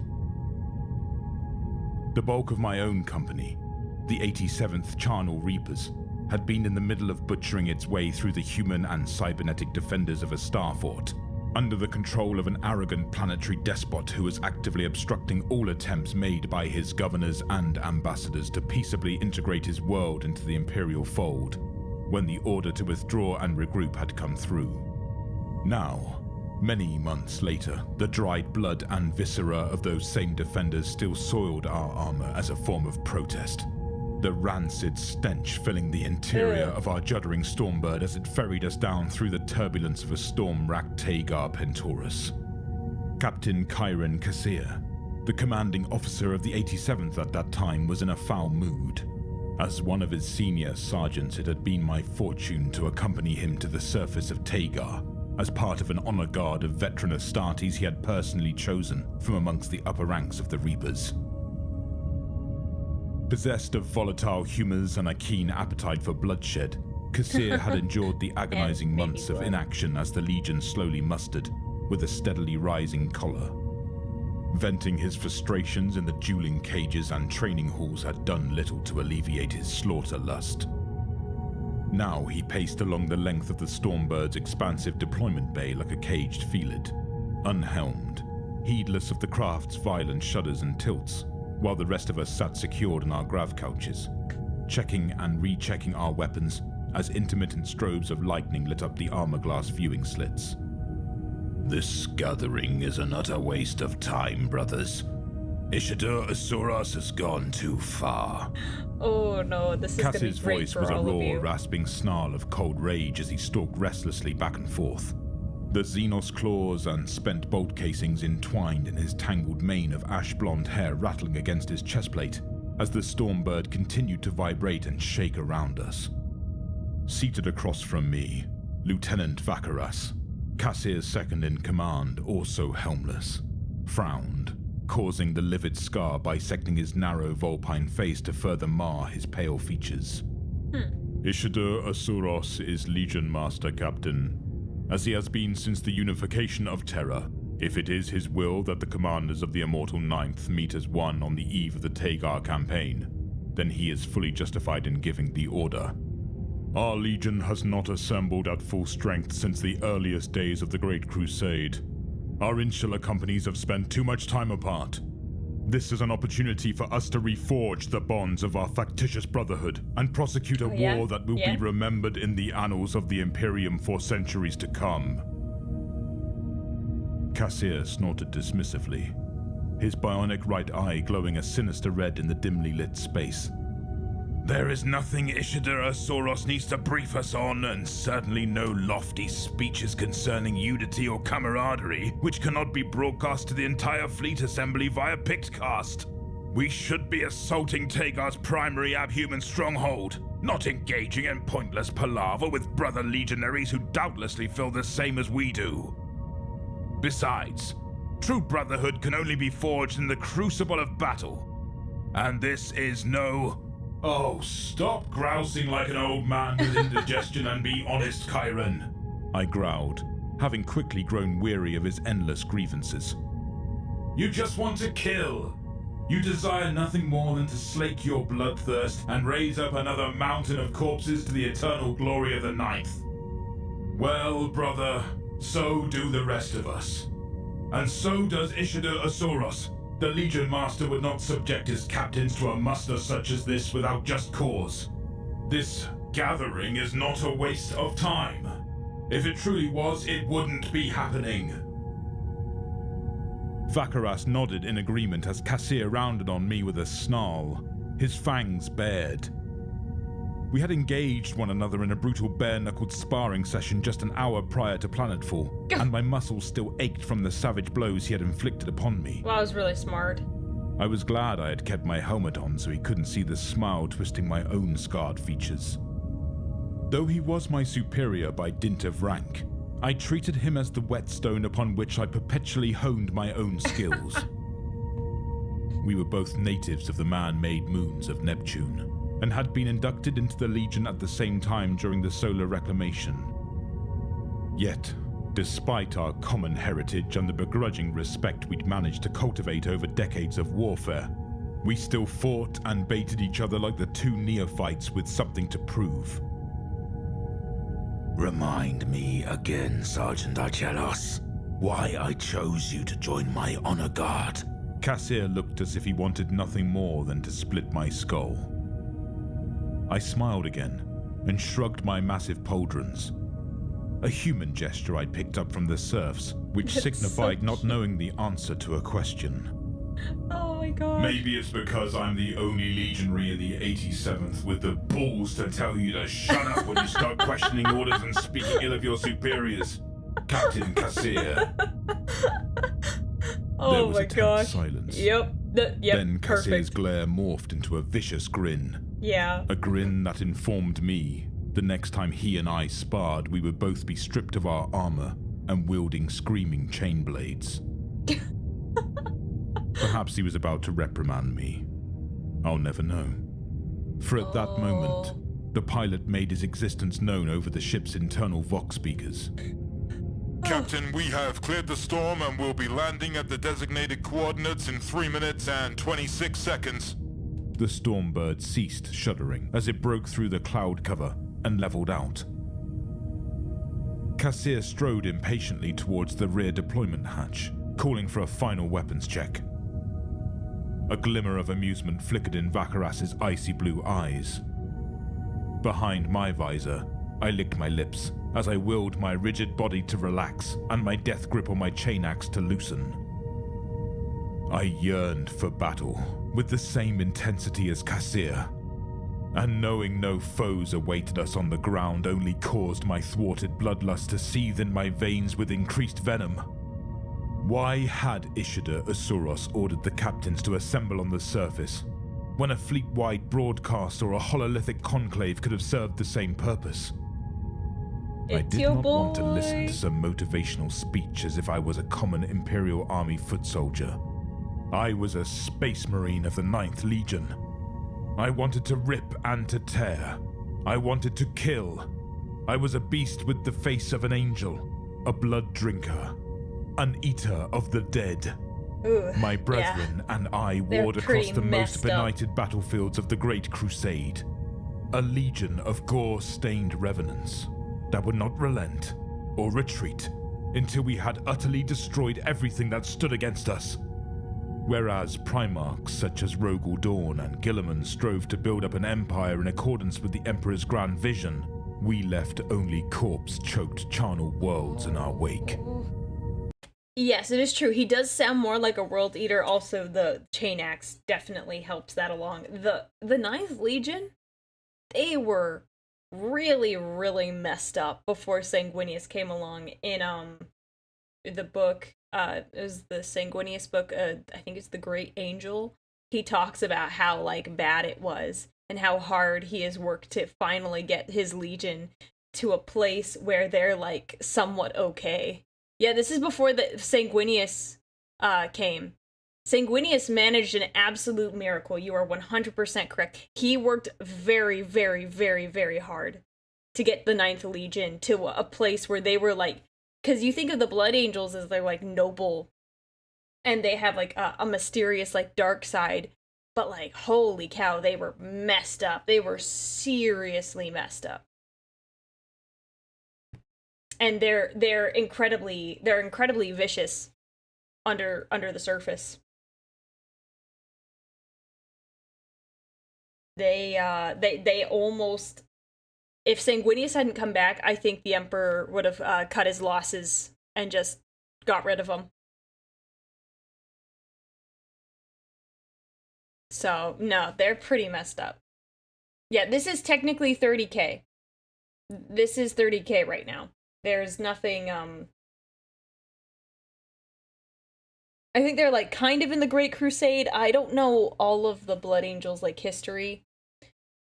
Like, when they specifically entered dates and such, but this is, before the heresy. This is when Sanguinius joins them.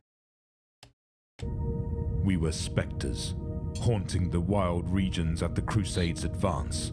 A terror, loosed by the Emperor to cut a path across the stars.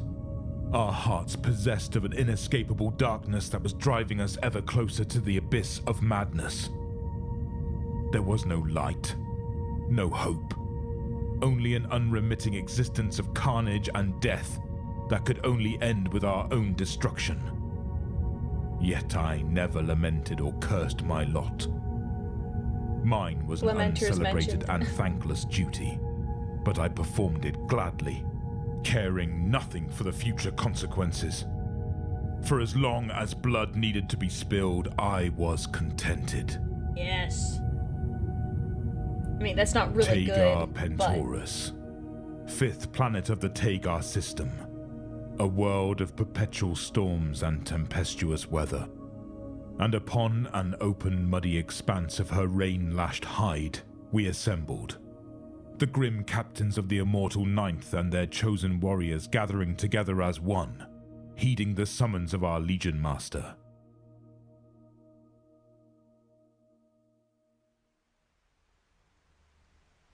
No humans were present, for this was Astarte's business, and we were eager to see it done.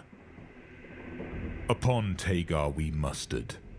The blood-drenched angelic... I'm loving that the mood of the storm and the weather, like the weather it's like stormy, which I know will like heavily contrast Sanguinius and his angelic appearance. So I already like what's happening here. Butchers of the Great Crusade, eagerly awaiting the system-wide slaughter we were about to partake in. Hundreds of crimson-clad legionaries, most with fresh blood ritualistically daubed upon their faces and armor, formed up before Ishidor Asoros' personal Stormhawk interceptor. Disgusting. Claws of lightning tore across the dark, roiling clouds above, though the torrential rainfall had abated for the moment. Thunder boomed like distant artillery. The Legion Master stood apart from his retinue, a striking figure of legend and regal barbarism, in his skull-bedecked artificer warplate. Oh, dang. Unified at last, we waited beneath our wind-whipped banners, our insatiable blood hunger simmering just beneath the facade of our coldly serene features. Lightning flashed. Thunder rumbled. Ishidor Asoros remained silent and still. He gave no order. He said nothing. I swiftly came to realize that he too was waiting. Waiting for what? The assembly was complete. Each company captain was present and accounted for. Every able-bodied space marine of the 9th Legion was prepared for deployment. What else had to happen before? And that was when I heard it. The distinct engine growls of more stormbirds descending from orbit. I just got chills. Yet even as the sounds reached my ears, the hairs along the back of my neck stood on end, and I gritted my teeth as a sudden knot of apprehension twisted my stomachs. My secondary heart kicked in as my breathing grew shallow and rapid. Sweat beaded upon my brow and my muscles bunched and tensed beneath my armor. I did not understand what was happening, for I had not experienced such a deluge of conflicting emotions since my transformation into a space marine. I tore off my helmet and took a great gulp of rain-damp air. Catching the scent of Astarte's blood, I turned and saw Cassir had bitten clean through his lower lip in his agitation. Ouch. Our distress only intensified as the Stormbirds drew closer to our position. Those aren't our ships!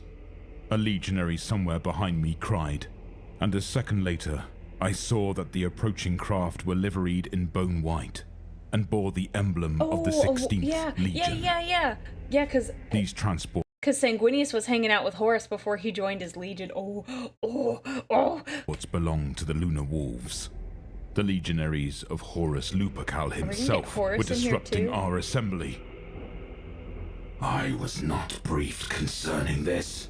Cassir snarled in outrage, his anger quickly rising to the fore. A few captains began shouting questions at the Legion Master, demanding an explanation for the unannounced arrival of our uninvited cousins, even as the Stormbirds began their final approach. Ishidar Asoros and his lieutenants marched from the shadow of the Interceptor, which then lifted off, ceding the landing ground to the Lunar Wolf ships. Wordlessly, the Legion Master re-marshaled his warriors in front of the legionaries comprising the first rank, and together we watched as the Stormbirds set down one after another in perfect synchronized succession. Their assault ramps slammed down, and in under a minute a troop of 16th Legion Astartes stood arrayed before us, their faces obscured behind their crested helms, their polished bolt guns held in readiness across their chests, their alabaster power armor brightly lit by the sporadic flashes of lightning. The final Stormbird to land was festooned with storm-tattered Chthonian war pennants, and it seemed to my eyes that the entire vessel was enveloped in a nimbus of ethereal light. Sanguinius. My whole body was trembling in anticipation by this point, and my jaws were clenched so tight my molars were in danger of cracking. Is it Horus? Lieutenant Vacarus whispered, and there was a tremor in his voice, akin to fear. Has Horus Lupercal come? The final ramp slammed down in a spray of mud. Two full squads of elite Justaerin and Cataphracti pattern Terminator armor deployed in unison before separating and forming a processional walkway between their hulking bodies as they turned and faced one another. Cassir scoffed, for we were not men easily impressed by displays of pomp and ceremony, or by the strength of arms. Still, Ishidar Asoros gave no order. My eyes were drawn to the top of the ramp and the gold-lit interior beyond. A lone figure now stood, silhouetted against the light where none had stood a second before. And by his stature, I knew him to be one of the Emperor's sons. The breath caught in the back of my throat. My twin heart stuttered within my chest. Veiled in a luminous solar radiance, the figure slowly descended from the bone-white Stormbird. An expectant hush fell over all. When he reached the foot of the ramp, the Justaerin honor guard saluted him as one. He passed between them without a word, and strode across the narrow stretch of muddy earth that separated our forces from his. None of us moved or spoke. I was gripped by an indescribable dread such as a mortal man might experience, for I had never been in the presence of a Primarch. Even the raging storms that ruled Tagar were momentarily cowed. I waited. My brethren waited. The planet itself waited. Waited to see what this living demigod of war would do. The golden aura cloaking the figure steadily dimmed, as if receding back into the burning core of his being. Time seemed to stand still. It was not Horus who stood before us. My heart stopped beating. Great white wings unfurled as the Primarch Sanguinius revealed himself in all his martial glory, and we beheld for the first time the beauty of his sublime form and the terrible majesty of his resplendent countenance. The light shone in the darkness. My heart beat again, and nothing would ever be the same, for dawn had come. The sun had risen. The Archangel of Baal gazed upon the assembled commanders of the Revenant Legion, gazed upon a host of rough-cast killers and scarred blood-drinkers that had been created in his image and likeness, gazed into the depths of the hunger and madness lurking within the black recesses of our hearts, and he opened his mouth, and he said, "My sons." I could have died then, upon hearing those two singular words. Instead, I started to weep as joy pierced me. A joy more devastating than any sword blow. Joy that our Primog progenitor had acknowledged us as his own. Joy that we had been united at last with the true lord and master of our legion. Tears streaming unheeded down my face, I made ready to kneel alongside my brothers and offer our Gene-sire the adoration and devotion that was rightfully due. But the angel raised a clenched fist, halting us before we could act, and his next words smote me to my innermost core. "No, you will not kneel to me. I do not command your obedience or your fealty. I do not demand your allegiance or your loyalty. Instead, I shall offer unto you my own, freely given and without reservation."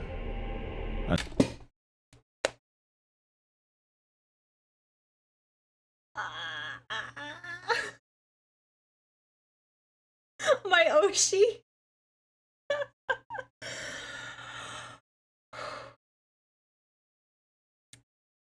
Oh, it's so good. That is so good. Butterflies, man. Oh my gosh. Every little bit, even though this is not canon, and this is just whatever. It only solidifies my love for this man. I only desire this more and more.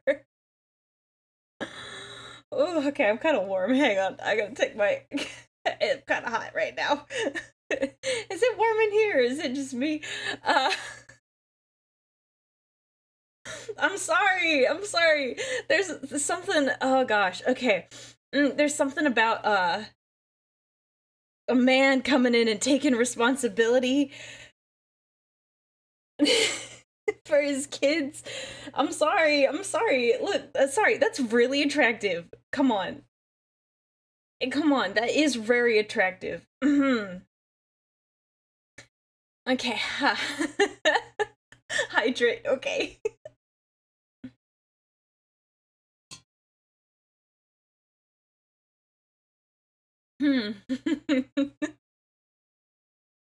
Code red indeed.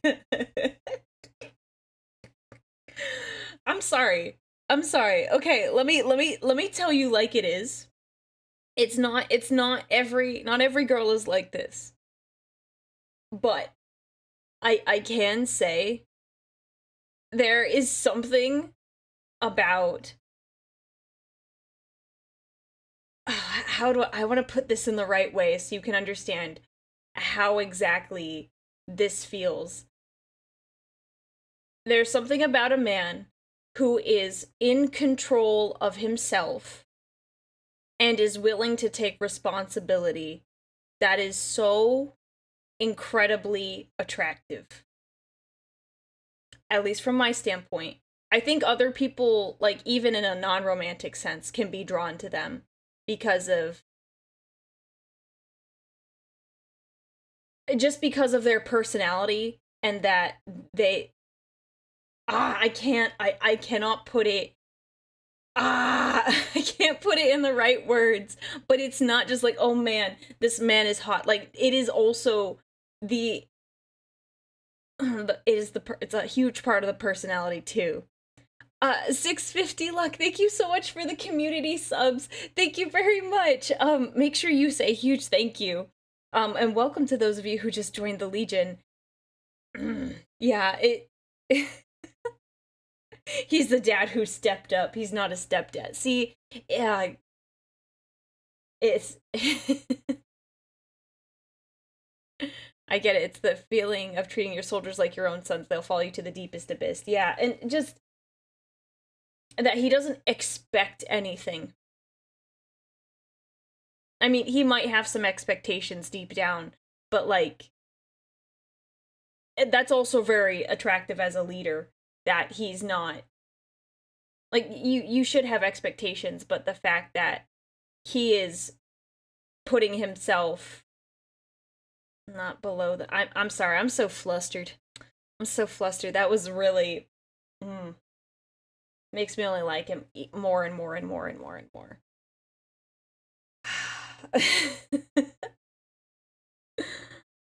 It would be indeed weird for you not to love him after your wedding. I mean, that is a very good point. That is an excellent point. I'm just saying, like, you know how, like, if you, like, date someone, or, like, you're in a relationship with someone, and you, like them, and then you think, man, this is, like, the most I could ever like and or love said person, and then it grows, so it's, like, you learn more about them, and you're like, wow, you're so much better than I thought, and you're like, this is so good.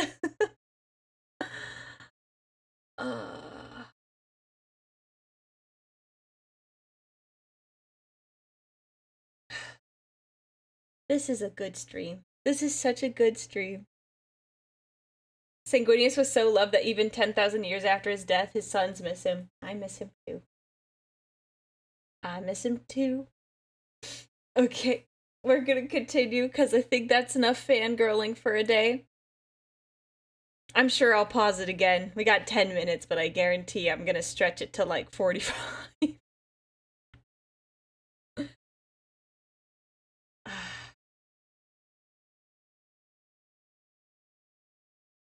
I mean, to be fair, I think that sentiment is true of every chapter that's lost its Primarch. I mean, yes, fair. Most of them miss their Primarch terribly, but the Blood Angels are special. They have visions. They have horrible visions. We thirsting for the Hawkboy today. I'm sorry. We pine for the Hawkboy every day. It is just especially strong right now. It's especially strong right now. Alright. Back to it. And so saying, Sanguinius placed a gauntleted hand over his hearts and knelt in the mud before our assembly. Oh! A collective murmur of shock rippled through the ranks of the observing Lunar Wolf legionaries. There are no words in all the tongues of men which can faithfully capture or describe the image of such a numinous being performing such an act of perfect humility. Our isolated companies had been held in disrepute and shunned for so long, had grown so accustomed to the scorn and mistrust of others, despite everything we had sacrificed for the sake of the new Imperium, that when our own Primarch knelt and pledged himself to us, we were all stricken with astonishment and dismay. A pained cry escaped Vacarus at the unbearable sight of the angel humbling himself in such a manner. Cassir groaned and hung his head like a chastised child. I shuddered in profound shame, suddenly disgusted by my gore-encrusted armor, and sickened by my barely restrained bloodthirst. Oh. It was as if I had become aware of what I truly was for the first time. I knew... Oh, the juxtaposition of seeing your Gene Father, who is the most perfect, humble leader, to yourself being monster-like, covered in gore, and a slave to your temptations. Ooh. Then I was utterly unworthy of my Gene Sire's loyalty and devotion, and that I would always be unworthy. It was Ishidar Asuros who delivered us. Steeling himself, the Legion Master stepped from the front ranks and approached the kneeling Primarch. Visibly shaken, He placed his hands reverently upon Sanguinius's golden pauldrons and looked him full in the face. On behalf of the captains of the 9th Legion, I accept your fealty and honor your allegiance, O son of the Emperor, beloved by all. Rise, Father, arise and lead us to glory and to victory. The scions of your blood stand ready for war. Sanguinius stood, and in that moment the heavens of Tagar opened and a torrent of rain hammered down upon us in a sheeting downpour that rattled off the Lunar Wolf's stormbirds and cleansed us from head to heel of the dried blood and gore fouling our faces and armor. The angel tilted back his head and closed his eyes as the rain washed over his face, a faint smile upon his lips. Then he gazed upon us once more and drew his ornate power sword, the master-crafted blade in Carmine, that was to shine at the forefront of many a great battle in the decades to come. The Primarch's voice rang out over the landing field, and rose on the wind to challenge the rolling thunder. Warriors of the 9th Legion, sons of wrath and blood, I have come to you from the deep desert and across the distant stars to take my place in my father's great crusade. Will you fight alongside me for the realization of the Emperor's dream, and for the unification and betterment of all mankind? We did not roar our assent at the top of our lungs as Space Marines from certain other legions might have done, for that was not our way. Instead, each legionary gripped his favored melee weapon and thrust it upwards into the stormy sky. A forest of battle-ready blades springing up and joining our Primarch's uplifted sword in a grand sweeping gesture of unity and brotherhood. I held my chain axe aloft, my heart swelling with pride and conviction as we broke formation and thronged about Sanguinius like enraptured children. Oh my god. The boldest among us reaching out to trace their armored fingertips along the angel's mighty pinions. The Lunar Wolves stamped their feet and clashed their bolt guns against their chest plates in a martial display of solidarity. Lightning flashed. Thunder rumbled. Our tears mingled with the pouring rain, and in my joy I embraced Captain Kassir, inwardly vowing to cherish him forevermore as my battle brother, and to cease coveting his rank as I had secretly done for so many years. For my legion had been made whole. My brethren had been made whole.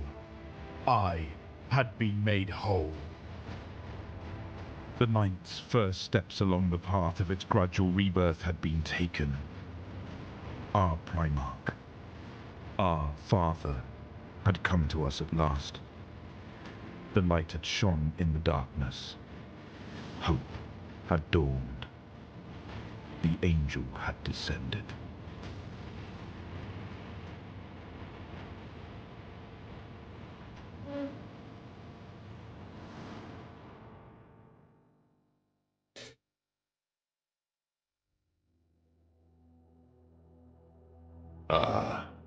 Forgive me, Lord Dante. I didn't intend to make you weep so profusely. Gosh, he got me close. But do not be ashamed of your tears. I would weep with you if I still possessed eyes. It's all right, brother. Go on. Lean against my chassis and weep. I won't tell anyone. We all wept that day in the rain. And if I remember rightly, our father did as well. Not all tears should be born of sorrow and lamentation. The light that shone in the darkness all those long millennium ago still shines on, Lord Dante. It shines on in you. In you and in the souls of each and every man and woman who struggle in 1,000 different ways, both great and small, to make this dark galaxy a brighter, more prosperous place for mankind. Did Sanguinius sacrifice himself in vain? No. The great angel lives on, not only in the blood angels and their successor chapters, but also in the hearts of all those who carry on the Emperor's great dream by their seemingly insignificant acts of bravery and selflessness. Does the Imperium still endure? Yes. It has endured because for over 10,000 years the human race has held the line against the Xenos hordes and the minions of chaos, and has refused to go gently into that good night. And if mankind wills it, the Imperium will endure for another 10,000 years. It will endure until the heat death of the universe and the extinction of all mortal life. Ah, throne. All this talking is making me very tired. I tell you, Lord Dante, when you get to be as old as I am, even simple things like telling a story can become so exhausting. That was very emotional. Still, I'm glad I was able to tell of times long gone, and of brothers long dead. How I miss them. It's a rather lonely thing, being the last of our father's first legionaries. Yet I thank you for the companionship, brother, and for the opportunity to reminisce about the grand old days once again, as tiring as it was. I'm starting to suspect the real reason I've never awoken for war is because I might accidentally doze off in the middle of some epic battle. Can you imagine me going toe-to-toe against a big brute of an orc, only for me to suddenly fall asleep as I make ready to deliver the killing blow? It would certainly embarrass everyone. I wouldn't want that. Oh, the Master of the Forge has returned, I see.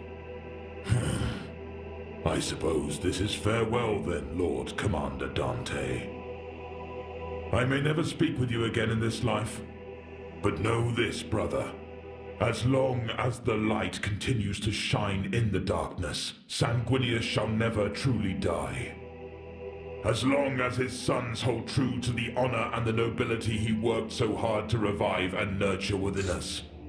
As long as they stand ready to fight and to sacrifice themselves for the preservation and betterment of all mankind, even unto the end times, then the legacy of the great angel is assured. So go forth, Lord Dante. Go forth and be that light. And as for ancient Archelos, well, it's now high time he returned to his long slumber. Yes. Yes. Good. I am very tired. Fight well, brothers. Go kill some orcs for me. And never forget the great inheritance entrusted to you. Farewell. Time to go back to sleep.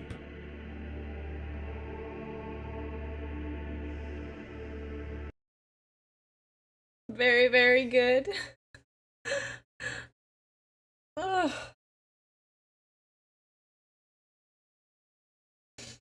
That was good.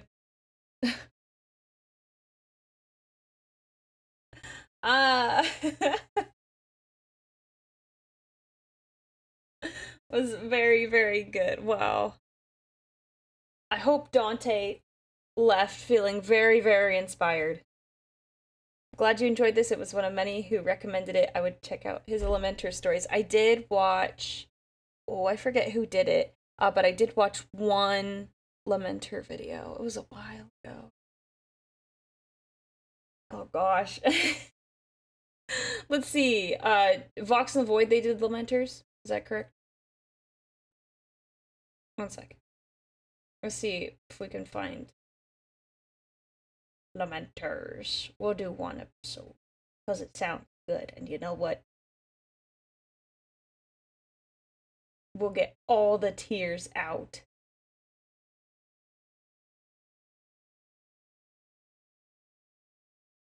You only seen the first part of Gav and Bob? I watched all 5 like last week, I think.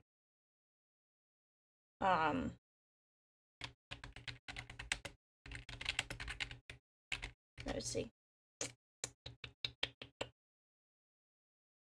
I think I watched this one, which is the first one.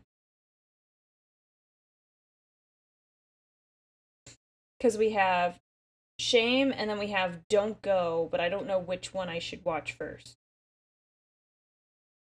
There's also this one. Wait, this is probably it. Wait a second. This is probably it. Hang on. Is this all of them? Okay, they put all of them in here. Excellent. Alright, ready? Okay. Yeah, so this is a compilation. We'll probably watch part of it until, like, I think it's like a good cutoff. Maybe we'll watch the first 3? 3? Go follow A Vox in the Void. They make awesome stuff. I just provide commentary. They do really good, hard work. So, we're gonna watch this because it was recommended. Alright. You said I'm gonna cry. I'm just gonna move my tissues. 1 second. Come here. Alright, I have the tissues ready to go. They are sitting in front of me. Alright, ready. Chat, get your tissues. Get your tissues. I'm gonna keep changing the title.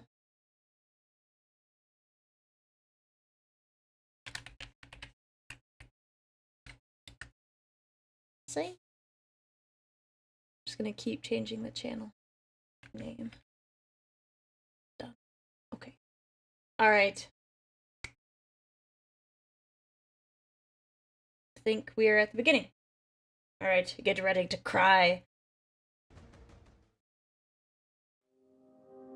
Brothers! I pause in the act of anointing the component pieces of my disassembled bolt pistol. This time it is Bernardin. We'll put the captions up. He is no longer screaming along with the others. I set aside the oilcloth and listen, waiting to see if his lucidity will continue. The Vox thieves secreted within his holding cell are sensitive enough to pick up the faintest whispers. The others keep on screaming, their enraged voices filling my own cell with the cacophony of their impotent fury.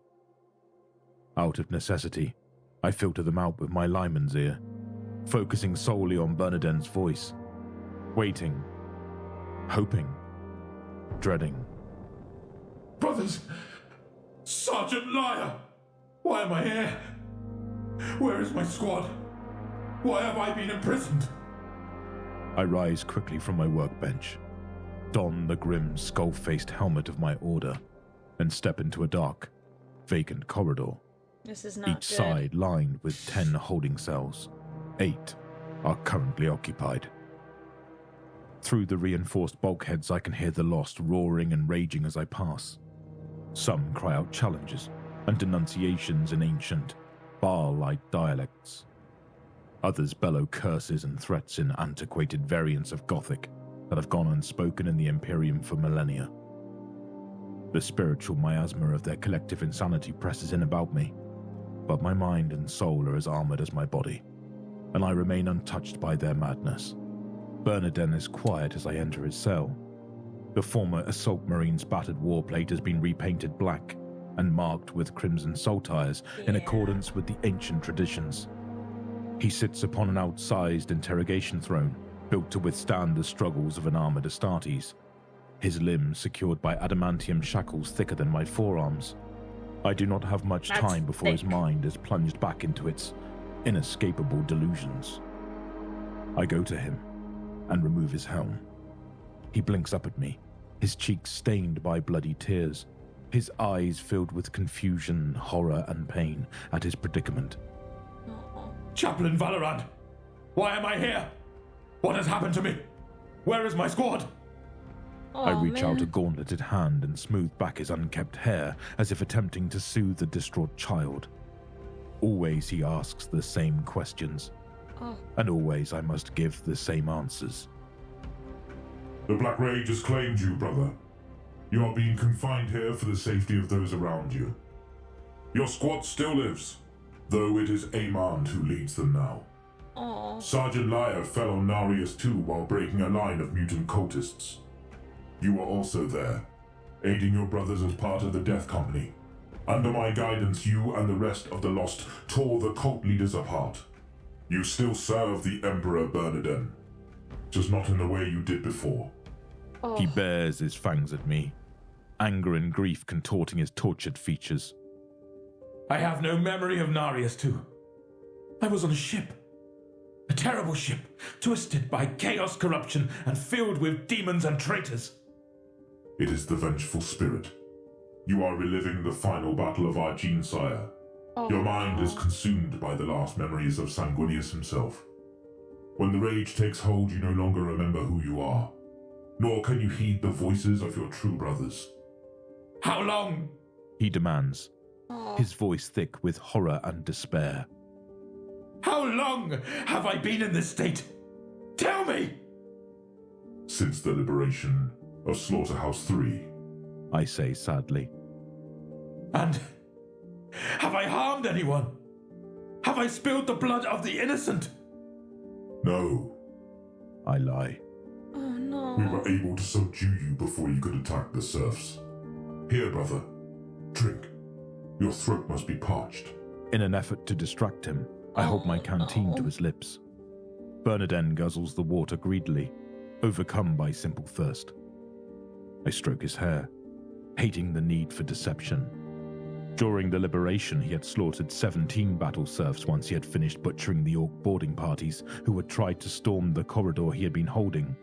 3 of his squad brothers had sustained grievous injuries attempting to bring a halt to his rampaging. I tell him nothing of this. No, you Some can't. truths are far too terrible and can't soul-crushing tell. to endure. Why do I still live? He asks quietly. I am unsure of the question. The rage of the Primarch invests you with strength and stamina far exceeding your baseline transhuman abilities, enabling you to fight on, despite taking wounds that would incapacitate a normal Astartes. You... No. Why do you allow me to live? Why have I not been given the Emperor's peace? Bernardin looks at me pleadingly, and I know what he is trying to ask. Oh, this is Because you are so still- brutal. Oh my gosh, the Black Rage is... When you get moments of lucidity like this, oh, it's absolutely horrible. What stories have I missed? We watched a couple different things. We listened to Descent of the Angel from Vox and the Void, and we watched The Awakening, which is the most recent Warhammer animated short. Pretty good. I liked it a lot. So now I got a little bit teary listening to Descent of the Angel, so someone said, hey, if you want to cry, watch the Lamenters. So that's what we're doing. Because I like to suffer. A valued asset of the chapter, brother. The unquenchable fury of the Lost has enabled us to carry the day in many a desperate engagement. Captain Richter will not deprive his strike force of such potent weapons when our numbers are stretched so thin. Bernardin throws back his head and roars in utter anguish, straining against his bonds. No! Kill me, Valorant! Our father's pain! I cannot endure it any longer! Kill me! The Lamenter thrashes and howls like a crazed beast as his mind begins to fragment once more. I reattach his helmet, and his furious entreaties boom throughout the cell, amplified to near intolerable volumes by his vox emitters. I cannot. I say, shaking my head. I am sorry, Bernardin. The chapter still has need of your blade. We must endure for the sake of those we cherish. Traitor! He screams. Deceiver! False brother! I will end you! Horus! I will... I leave the cell, silent tears falling unseen behind my bone-white skull mask. The lost continue to rave and curse, devoured by visions of a past so remote it has become myth. I stand still, steeling my hearts, listening, waiting, dreading. Brothers! Now it is Zuriel who calls. Oh no, he does this for every single... And he tries to soothe them, only for them to know they're gonna go back right into it. Oh. Only in death will my duty end.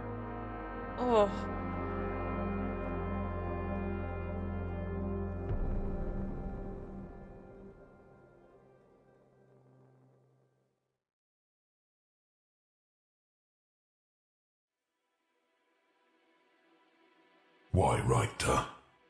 Why did you refuse such an honor? How could you have refused it? An honor bestowed upon you by the hand of Chapter Master Marneus Calgar himself, no less. Oh, dang. I do not understand. You deserved it, brother. Beyond a shadow of a doubt. Throne, your whole damn task force deserved it. I lower the wine goblet from my lips and carefully set it aside. I should have known Antorelon would ask me this question. Should have suspected the topic of my unprecedented actions would be breached the moment he sought a private audience with me aboard the Daughter of Tempests. I regard him now with some caution. This Astartes I had come to consider a friend and a trustworthy ally.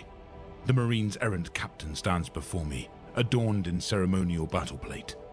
Each segment of blue and white ceramite polished to a lustrous parade ground sheen. His crested helmet tucked under one arm.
Basically saying because, like, we didn't kill all the orcs or we didn't get all of them that we shouldn't be awarded for our bravery.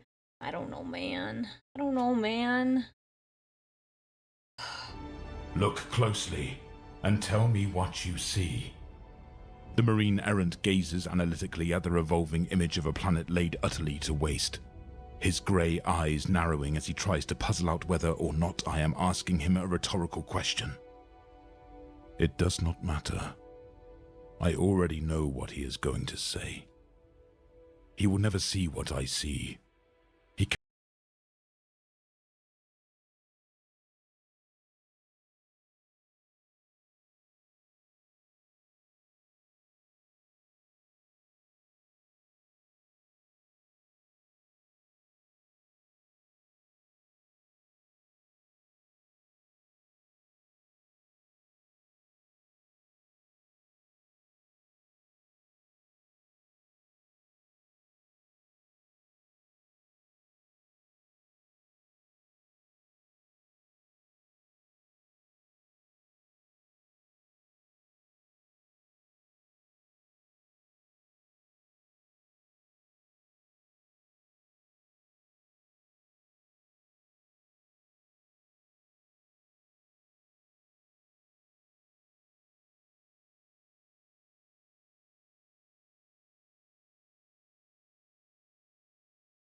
demands, his demeanor stiffening, his patrician features hardening.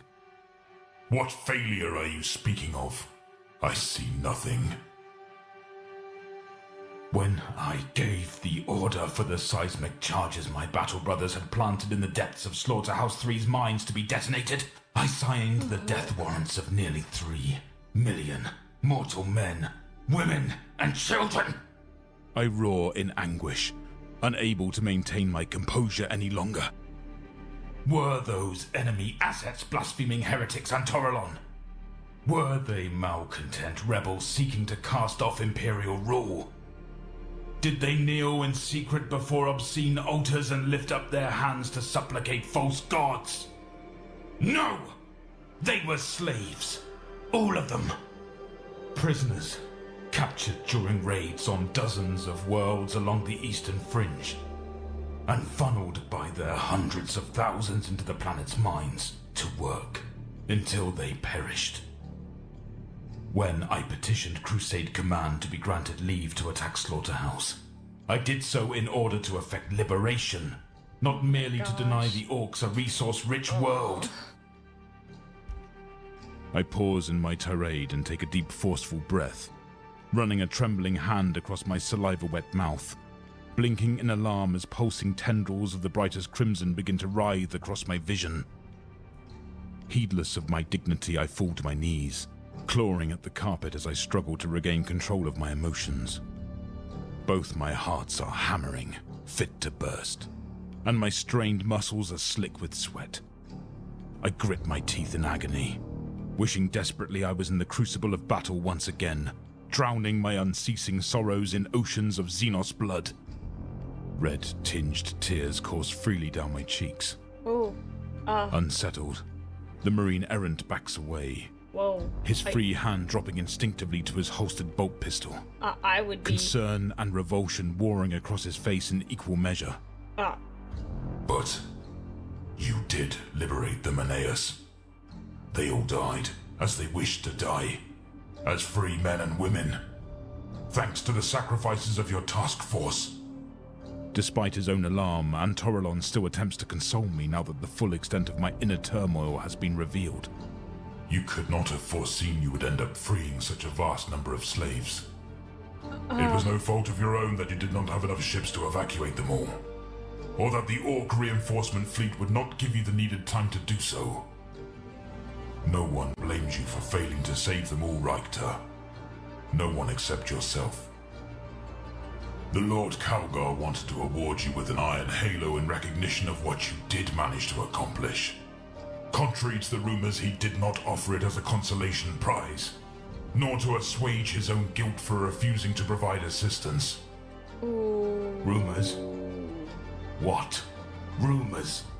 I snarl as I rise, absently wiping drying tears from my face as a measure of restraint returns, and shame takes hold of me for having behaved in such a manner in the presence of an outsider. I seize Antorelon's goblet and quickly drain the remainder of its contents.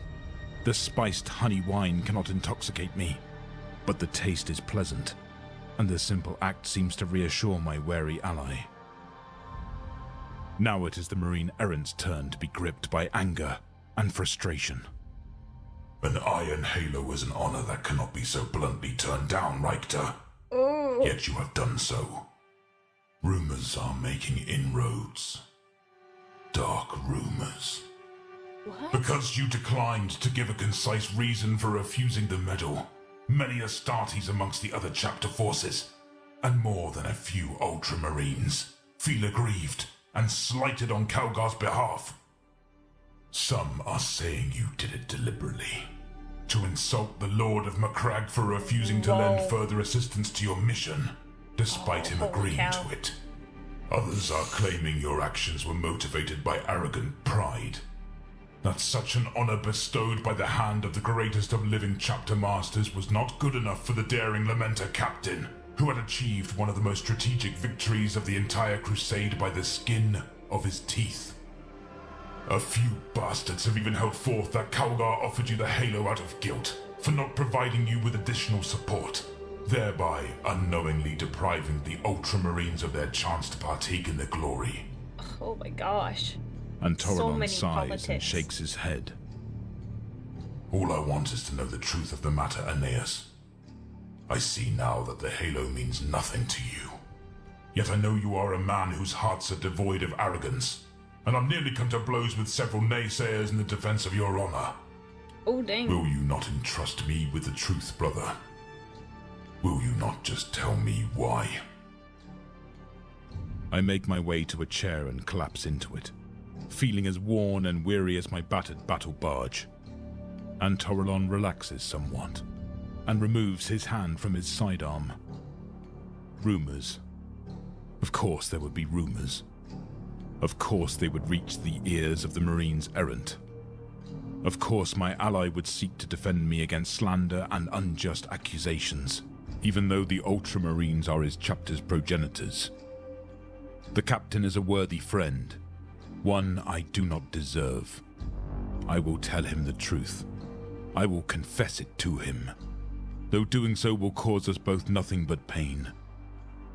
Blood of Sanguinius. Why did he have to ask? Why couldn't I have been left alone to mourn and nurse my wounds in peace? Oh. Rumors or no rumors. The truth of the matter is that I am ashamed, Toralon. I raise my head and meet his gaze, my bloodshot eyes boring into his. Unable to stand the sight of an Astarte so tormented by such human emotions, the Marine errant averts his face. Do you think it was a decision I made lightly? I was tempted to accept the Iron Halo, tempted as any other Space Marine to bask in the adulation and acclaim of my peers, for even a Lamenter still possesses a warrior's dignity, and a warrior's pride. But as exalted as Marnea's Calgar may be, he is not my liege. Come the Crusade's end, and my men and I will eventually return to the Mater Lacrimarum, whereupon I shall be expected to kneel before Malakim Phoros, my chapter master, and give a personal account of my deeds and the deeds of my battle brothers, both those living and those dead, and... My voice trails off and the tears threaten to spill again as unwelcome memories of the final desperate engagement flood into my tumultuous mind. The daughter of Tempest shuddering as she unleashed her payloads against wave upon wave of Orc ram ships, kill cruisers and fighter bombers. A lone battle barge, her escorts and under 200 Lamenters defying nightmarish odds to buy enough time for less than a tenth of the freed prisoners in the few transport vessels and slaver ships capable of warp travel to escape off-world. The bestial war cries of green-skin boarding parties as they piled into our beleaguered barge, only to be beaten back by the unrestrained savagery of unprecedented numbers of battle brothers lost to the madness of the Black Rage.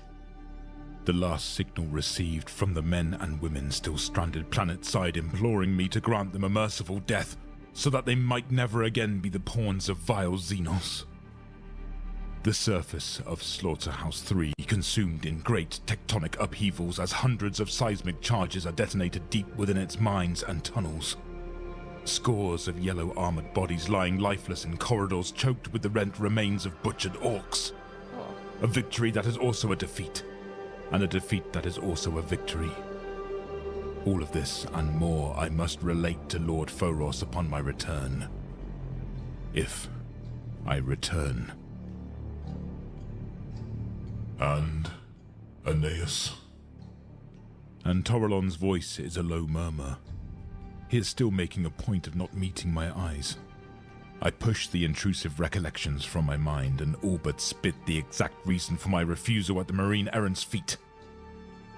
And what would it have availed me, brother, to enter into the presence of my liege and the elite veterans of our first company as a victor covered in glory, bearing an iron halo? One of the most prestigious honors that can be bestowed upon an Astartes. That had been won at the cost of an entire planet's worth of martyred men, women, and children. How could I have dared to meet the desolate gaze of the Lord of Ruin and present him with a medal consecrated in the blood of nearly 3 million of the Emperor's loyal subjects? My entire brotherhood would have been disgusted, and I would have been unable to live with the shame of it. That is why I could not accept the Halo Antorelon. Why I dared not accept it. This That is a great good victory point. is naught but bitter ashes on my tongue. Let the naysayers claim what they will. I still stand by what I told the Lord of the Ultramarines. We were undeserving of the honor. Calgar understood, even if his fawning sycophants do not. This is the truth, the very heart of the matter. Are you satisfied, Estir? Does this answer your question? Antorelon is silent for a long moment, standing statue still as he takes in my words. The light from the dozens of candles flickering across his pristine armor and shimmering in his cropped blonde hair. Yet the shifting shadows agitated by the flames seem to swell in the silence before flowing between us like that dark Stygian river of ancient Terran myth that separates the dead from the living. I am cut off, sundered from all familiar surroundings. Motionless I sink, floundering as rearing night black waves threaten to engulf me. The abyss yawns invitingly. I shudder, as if enveloped by a deathly cold. I should have never granted the Marine Errant an audience. Should never have attempted to justify or explain myself to him. I am alone. My chapter is alone. We have always been alone and we always will be. The moment lasts for an eternity. The shadows lengthen. They curl around my hearts and entwine about my thoughts, constricting, devouring, swallowing. Yes, I am sorry, Aeneas. The moment ends. I am somehow still breathing. Antorelon confronts my gaze and there is nothing but naked pity in the Space Marine's eyes. I should have left the matter alone. I had no right to test the bonds of our friendship with such invasive questions. Forgive me. I will take my leave and trouble you no more. The Emperor protects.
You fall to the Black Rage.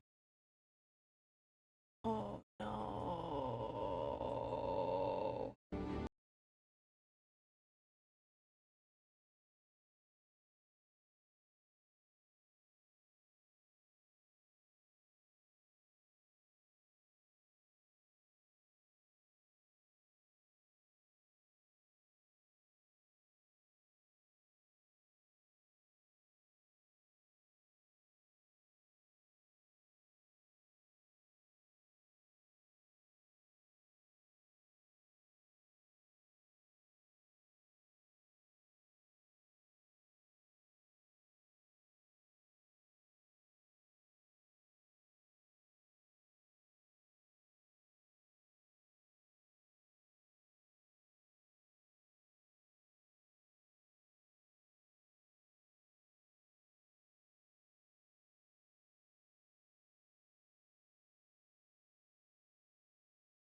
to end it on that note.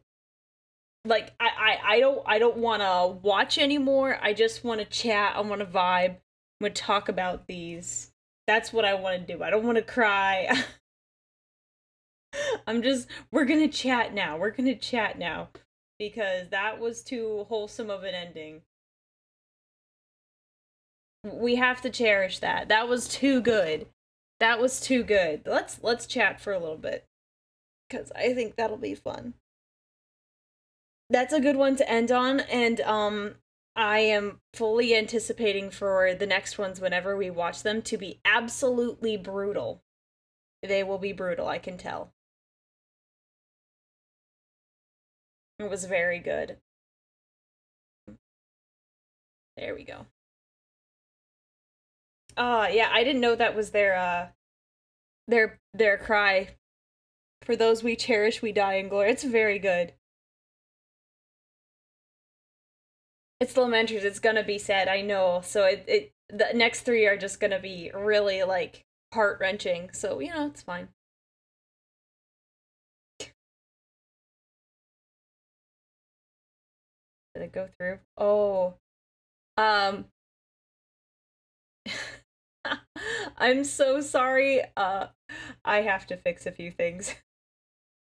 I apologize. Onyx, that did not work as it was supposed to work, because you happened to catch me at the work. This is not the room it can work in. Yeah, I apologize. It's supposed to do a whole thing, but this one isn't set up for that. My chat room isn't yet. I'm so sorry. This is why I've avoided using it, and of course, when I switched over to this scene, you activated it. I'm really sorry. I'll get that fixed. That's what I was gonna work on this evening. Anyways. It's kind of funny. So today, we watched The Awakening, and right before this, I was trying to think of a new Warhammer book that I wanted to read, and I forgot that we were watching The Awakening later, and I was like, oh my gosh, what am I gonna read? So I picked out the Cypher book from, like, 2023, I think that's when it came out. Let me look, 1 second. Yeah, Cypher, Lord of the Fallen. So that's what I read. Gaunt's Ghost is, I've read some of them, but I think I want to read most of them with you guys. Don't Go is the second of the next few, a personal favorite of mine. That one, I think other people said that was going to be a really good one to watch. Yeah, I'm in the middle of it. It's kind of... It feels like a very slow start. What is that suspicious book? Don't worry about it. Don't worry about it. It just seems to be starting off really slow right now. Please add Death of Hope to the watch list. If you go to the Discord server, which we have a Discord server, go to, let's see, it's like Stream Ideas. We have a server, a channel. So if you have things that you want me to watch, throw them in there. I'll try to get to them when I can, because I do a bunch of different things. So go join and put that in there. And I'm trying to watch more videos, because a lot of you have really good recommendations. No, don't worry. Don't worry. The Dark Angels don't need to know anything. So the collective watching, listening has ended. Yeah, I figured we'd chat for a little bit. It's been a while since I've just, I've done a little bit of chatting, so I figured we just chat for a couple minutes.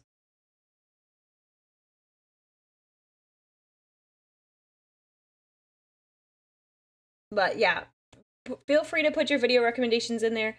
I can't promise I will get to them all the time. Oh, or like in a timely manner. That's probably it, because odds are I'll get to most of them. unless I've decided, it's not really a good idea.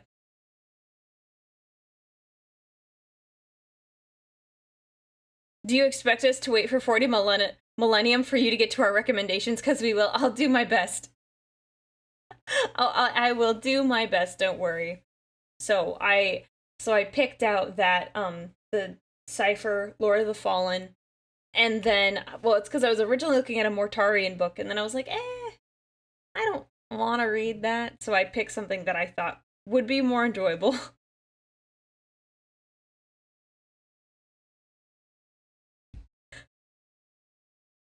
So that's what I'm working on. Speaking of Warhammer books, if you want to participate, we are doing book club on Sunday. We read Assassinorum Kingmaker, which I really enjoyed. I really, really enjoyed.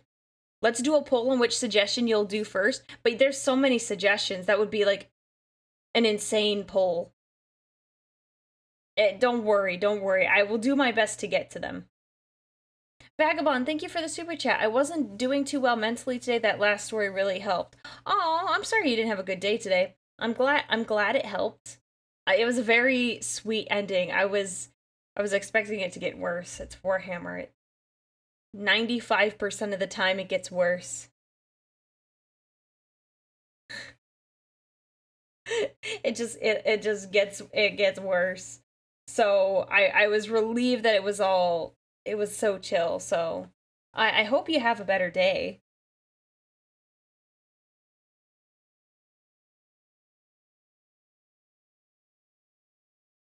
I tried to read Kingmaker, but I couldn't find it for free. Oh, well, I can't help you there.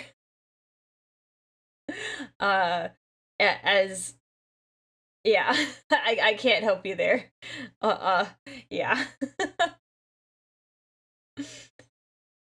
So, yeah, I'll let you know what my thoughts on Cypher are, that book. It's a really short book, actually. It's like 6 hours, I think. Audible, I think it's a 6-hour book, and how far am I into it? I have like, it's actually, I think, yeah, I have like 3.5 hours left. So I've gone through like a large chunk of it today. Have you read any of the Night Lord stuff? Yes, actually, also in the Discord server, I have a list of books that I've read. The first I read, Soul Hunter. But I think we're gonna read the other books for book club as well, so I'm trying not to read them all at once, even though I have a massive desire to do so. I'm debating, so it's tricky. I'm trying to find a good pacing for how often I read Warhammer books, because part of me, I want to have as much knowledge as possible when we talk, so I can be very knowledgeable on stream, but at the same time, like, I want to read everything with you. So, I'm, like, torn, because I want to read a lot, but, like, it's the balance of what I want to do for fun, and then what I want to do for stream. Not that streams aren't fun, they're very fun, but, like, what works well for streaming.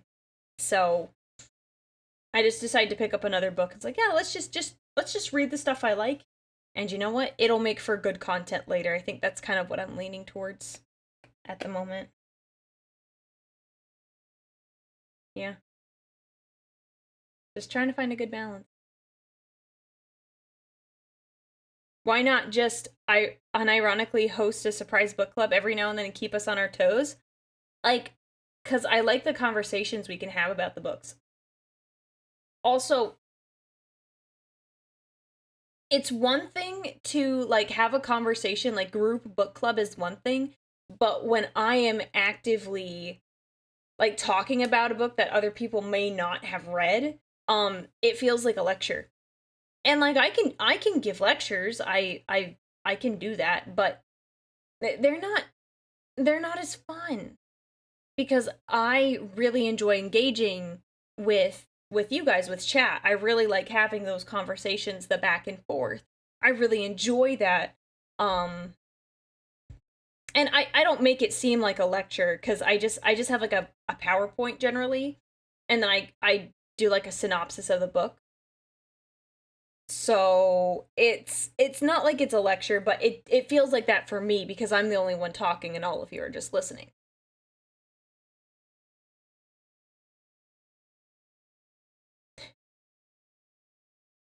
Yeah, it helps when you read the books. You don't have to read the book club book. I know there's some people that do it. You don't have to read it. But it is easier. Cause like I'm like, just think of it this way. You're having a conversation with someone and you both know something about it. It's why I became a Warhammer Vtuber, because I know at least some amount of Warhammer. So, and I assume to an extent some of you guys do as well. So then we can talk back and forth about our favorite things, what we like, all of that. But if it's just, it's different when it's just me talking. There is, like, I am passionate about it, so it's not like, oh, like, I can't hold a conversation by myself. I could, it's just less fun. Less fun. So, I always feel bad for that one Lamenter Dreadnought stuck in Death Watch who thinks he's the last of his chapter. Aww. I didn't know about that. That's sad. That's really sad. Kane was easy because that was a Warhammer novel I was into and I had already pre-read. It's a good one. I really like that one. Yeah, plus newcomers can become invested. Yeah, I agree. Yeah, we're here for the yap, and I totally could yap. I did one on the Devastation of Baal, and I also did one on Fulgrim the Palatine Phoenix, but I found just the engagement hasn't been... Oh no. I kind of walked away from those streams thinking like they weren't as successful due to like how much I could read chat and how much like, because I was more focused on presenting than focused on you guys, and I much prefer focusing on you guys. By the way, Aurelia, how's your week been? Are there any cookies left from your baking? Yes, there are cookies left. I've like given some to some family members, so they've been good, and I've been pacing myself, trying not to have 5 cookies a day, because that's not good. that's not good. So I really I've been limiting myself. I wish I had time to read. Do you listen to audiobooks or do you prefer reading yourself? I used to really enjoy reading. Like I really liked reading the book. I had like way more time for it. But as I've grown older, I have been, and I used to think audiobooks were heresy, but they're actually really, really good. Like I thought, oh, they're boring and they're monotone. Not my thing, but I actually really enjoy listening to them. Like I have like hobbies and stuff like crafting.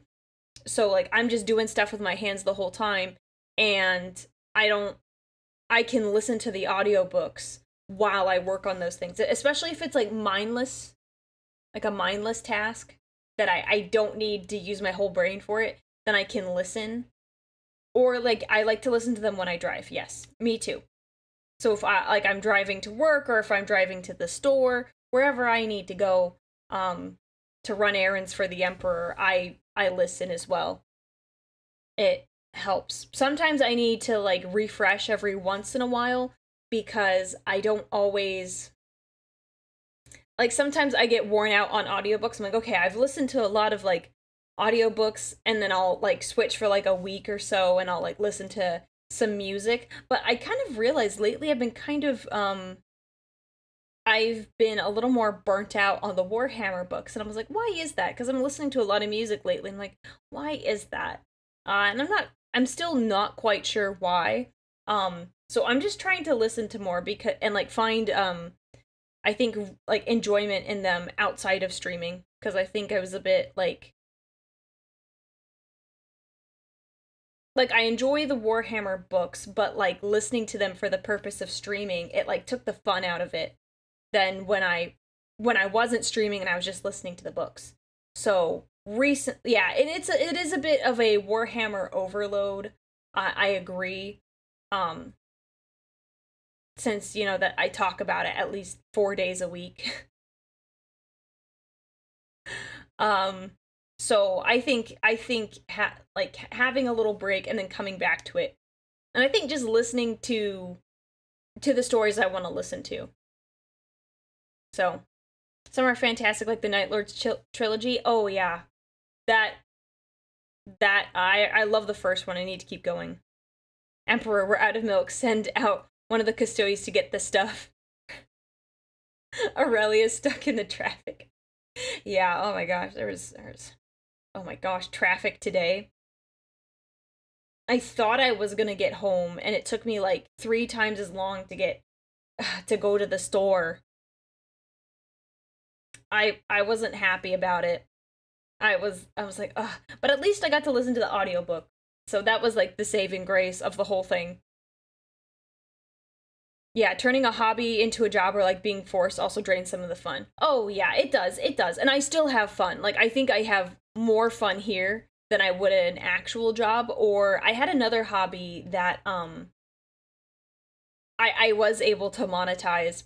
Not like for it to be a full-time job, just like a hobby on the side. And that was draining too when clients were difficult. But I mean, what job are you gonna find where people aren't difficult?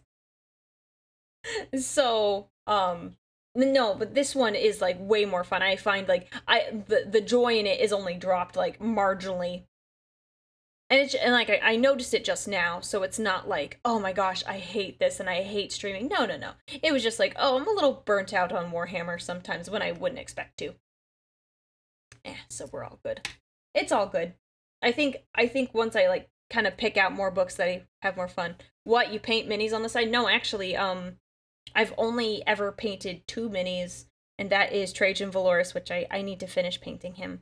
And then my Bane Blade. The Bane Blade! We're not finishing it on... No. Let me clarify. We are painting it and assembling part of it on Saturday for stream. So, yeah. But I don't paint minis on the side. I had a different hobby. But yeah, that one is kind of fallen off the train a little bit. But it's okay. But yeah. Well, I don't have much more for everyone today. I really hope you enjoyed the series. What? Oh no, what are we knowing? I can relate a bit. People don't survive falling from trains. What? What just happened? What? What? Did I miss a message about trains? Huh? I can relate a bit. I stepped away from D&D to overload running games. I haven't touched it in 7 years. Oh my gosh. Her hobby was cooking? Okay, wouldn't that be cool? I was just saying it. What fell from a train? What did I just say? Have I don't realize what I was saying. What was I saying? My brain is broken. It's broken. It's broken. It's probably a sign. Oh, that I should end the stream.